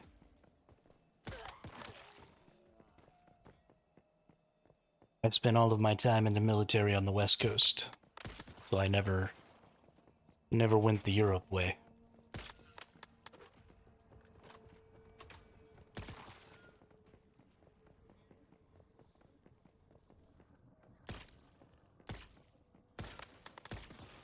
If I was ever gonna do a bunch of traveling, I probably wouldn't go spend time in the UK, or at least if I did, it wouldn't be a lot of time, just because the culture there is much more similar to the culture here in the United States than a lot of other places would be. And so I don't see a lot of point in going and experiencing what is basically the same culture as the US. somewhere else. So if I was going to do a bunch of traveling and stuff, I might eventually get around to the UK, but I would probably go to, Asian countries, or, go hit up some of Africa. I spent a little time in the Middle East in the Navy, and their culture is pretty different than ours. I just don't care about food, dude. Like, I mean, I would want to try all of their different, like, types of food just because, again, that's a big part of the culture. That's the thing that I would probably hate. I don't like, being from a desert and growing up in a desert all my life. I like dry, clear skies. You know,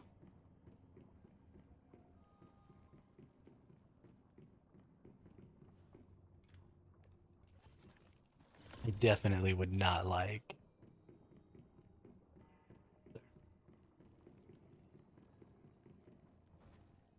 They took away my mimic. That mimic's been giving me a hard time for months, almost a whole year.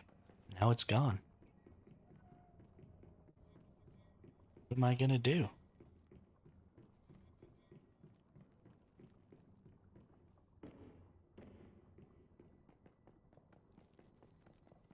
Yeah, no, I probably wouldn't like that. One of the things I hated the most about Washington State was the freaking weather. That stuff pissed me off.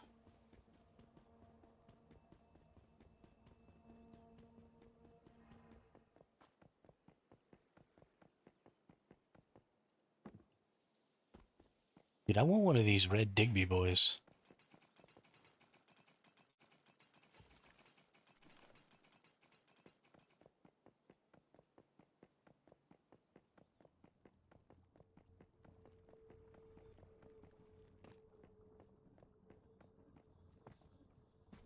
Yeah, nope, that's not for me.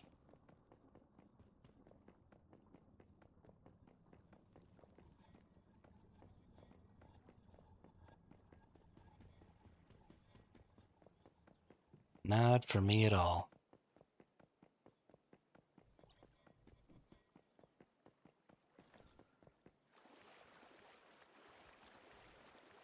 You just let me know when those 2 weeks where it's actually summertime are. I'll come during that time.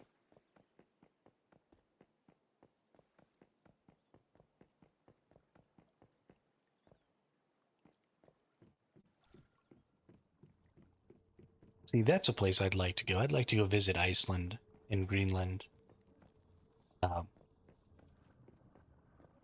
but I am a little hesitant to go visit places like that because I always figured that I'd be okay in the cold. And then I started living in cold places, and I was fucking wrong. I don't like being cold.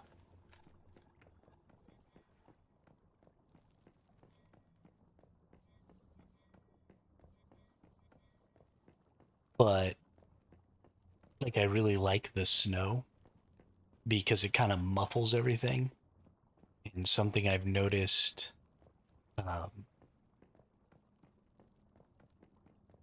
is that everything just kind of gets quieter when it's snowing outside. And I really like that.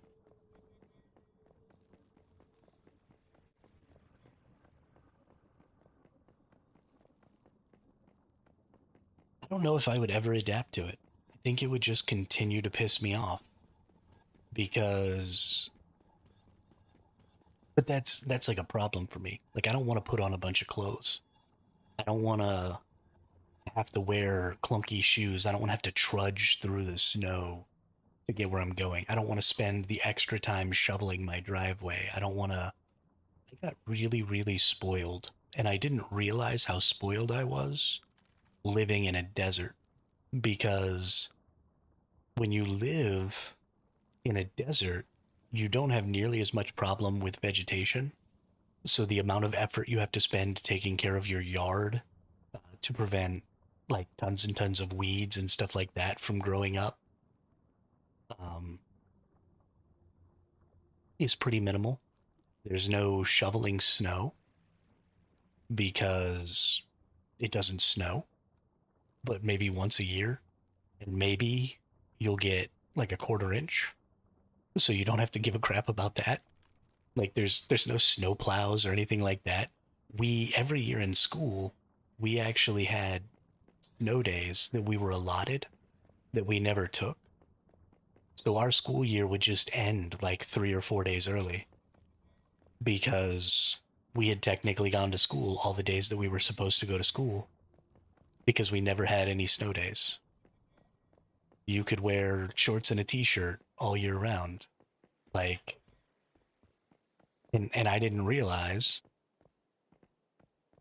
how much I like that.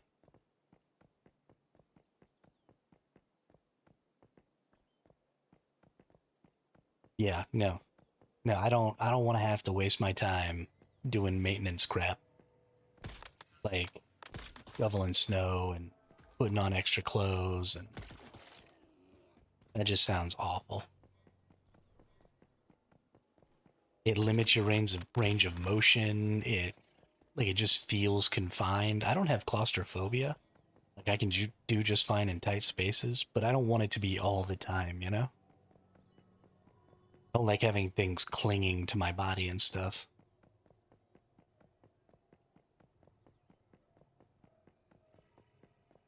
Yeah, back where I'm from in New Mexico, way down south, like I lived right on the border of the US and Mexico. It was just always nice outside.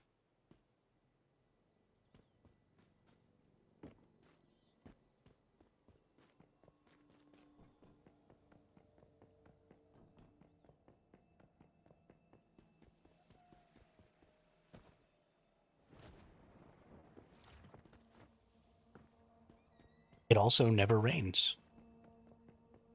So you also don't have to worry about like having to drive in the rain or any bullshit like that. I mean,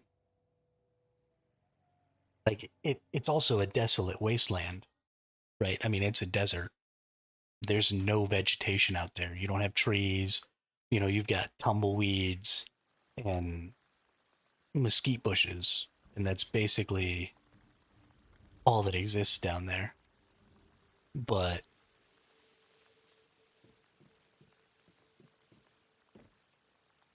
I don't know. It's got a beauty that I failed to recognize when I was younger.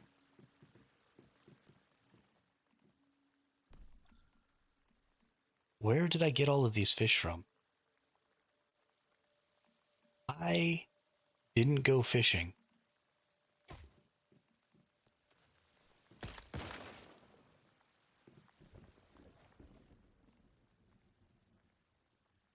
Exactly. Exactly. And we also have the same issues that Australia has, right? Venomous snakes, venomous spiders like the Black Widow. Of course, not nearly as bad as Australia, but I grew up on a farm. We had 40 acres of land outside of town. And so something I used to tell people in the Navy was we used to get rattlesnakes in the house, right? If you left a door open or something like that, or you weren't paying attention, um, you would get rattlesnakes in the house. Um, and so one time when I was a kid, a rattlesnake got into my parents' bedroom and got back behind their dresser. And so my mom pulled the dresser out and she grabbed the head of an axe and pinned the tail of the rattlesnake. And then I took a bat so that I could bash it over the head and kill it.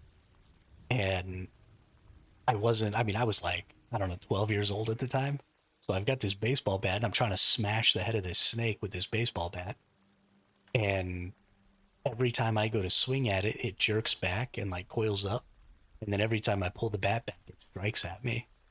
And so me and it are just going back and forth trying to hit each other. And it can't move because my mom's got it pinned. And I can't hit it because I'm an idiot. And finally, I broke the bat in half, getting frustrated trying to get this rattlesnake. And eventually we got it.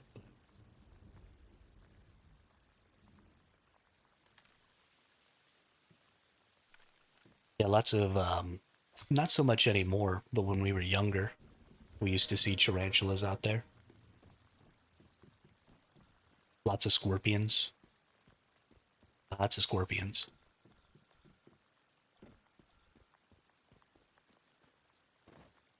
And I mean, they were just little scorpions. They weren't super dangerous or anything. If you got stung by one, you were gonna be just fine. It would hurt for a while, but you'd be all right. It's like it's like Australia light.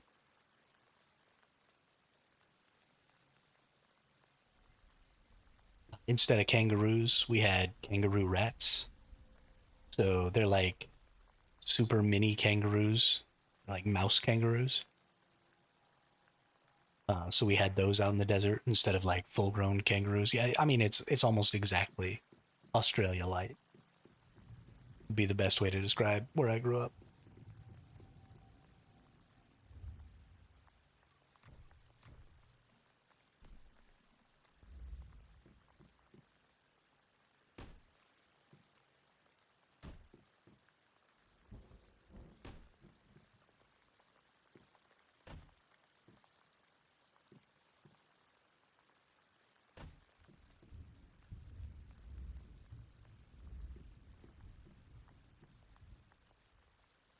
But we also have guns, and I'm a big. I love to shoot. I really do. We used to go hunting all the time. We lived, like I said, we lived out in the middle of nowhere, so we didn't even have to go find a gun range. We could just shoot on our property back there. No problemo.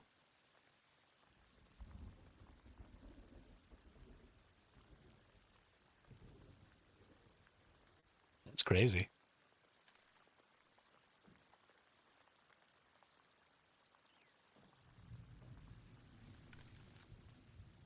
That's crazy.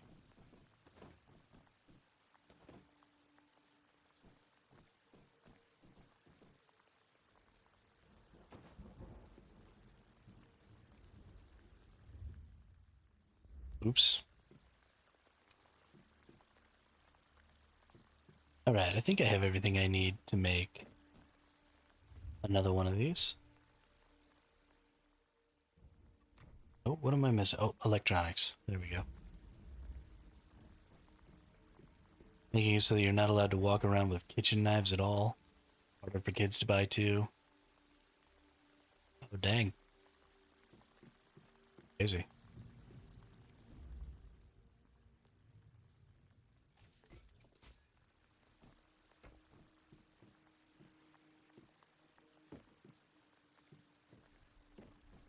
I mean, how many is so many, though? Like,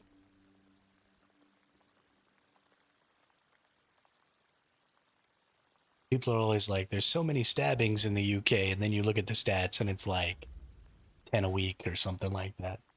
Of course, I guess the UK is kind of small, but still.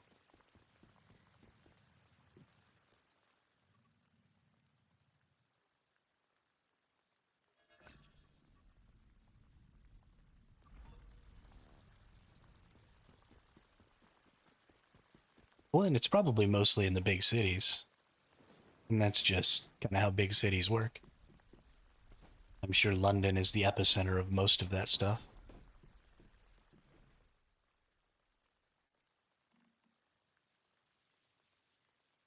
Seriously, though, where did these fish come from? Why do I have these?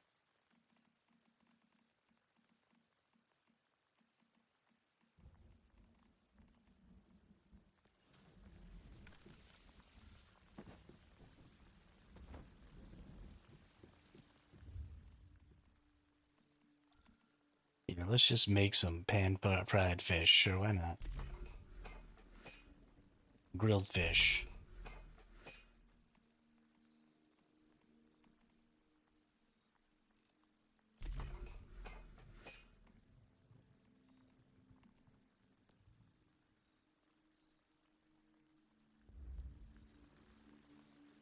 Yeah, I mean that's just how that goes. Big cities bring more crime. There's a lot of anonymity in big cities.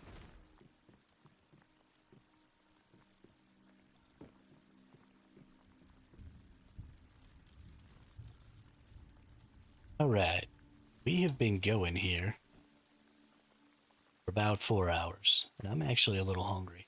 I was gonna just stream the whole time and not take a break for food today, but I don't think that's gonna be a thing. When I come back, we're gonna maybe hook up some water and some electricity to our two little gardens here and see if maybe we can get some crops started. Figure out what crops we want. So yeah, I'll be back in just a couple minutes here.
All right, we back.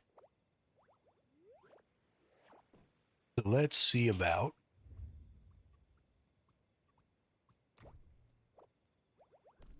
some agua.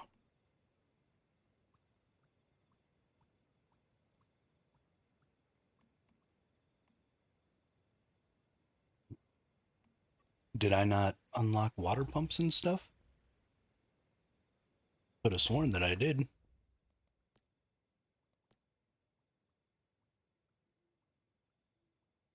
Water filters, water pumps, osmosis system.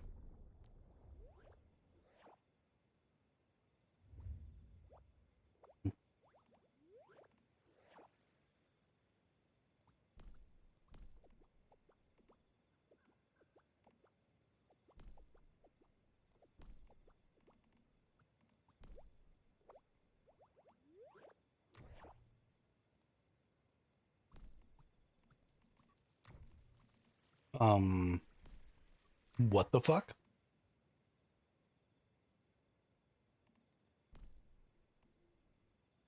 Ah, water pumps are in the production facilities. Got it. That makes absolute sense.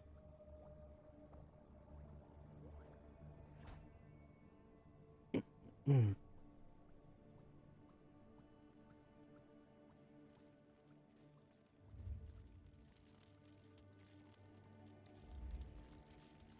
Oh, need more tungsten.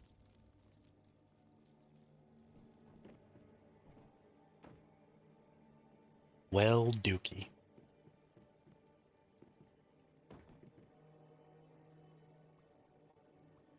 Let's go get some tungsten then.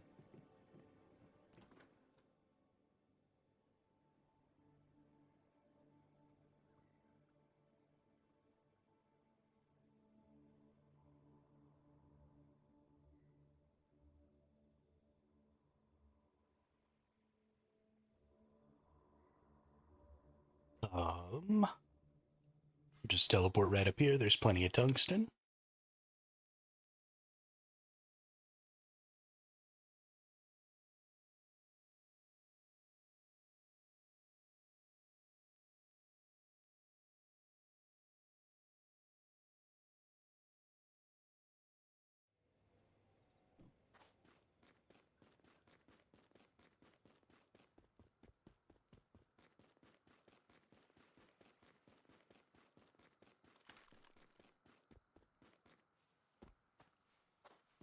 Oh,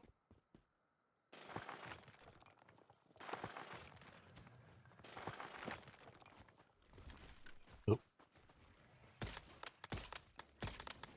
pissed off the baddies.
Must have taken me too long.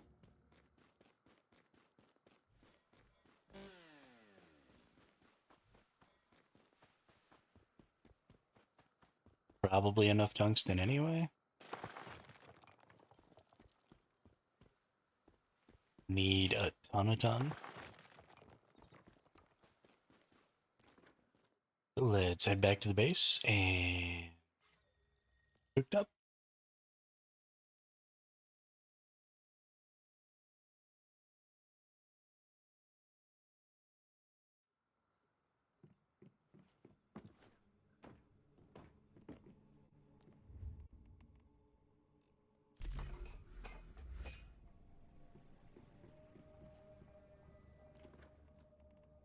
Definitely gonna get some cone flowers.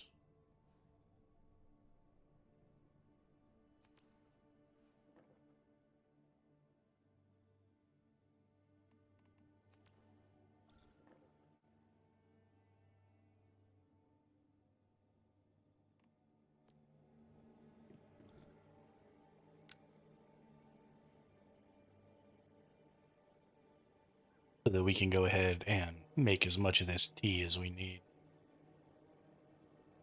This is just silly. Grow coneflowers and mushrooms, probably. Start. We'll see about something else.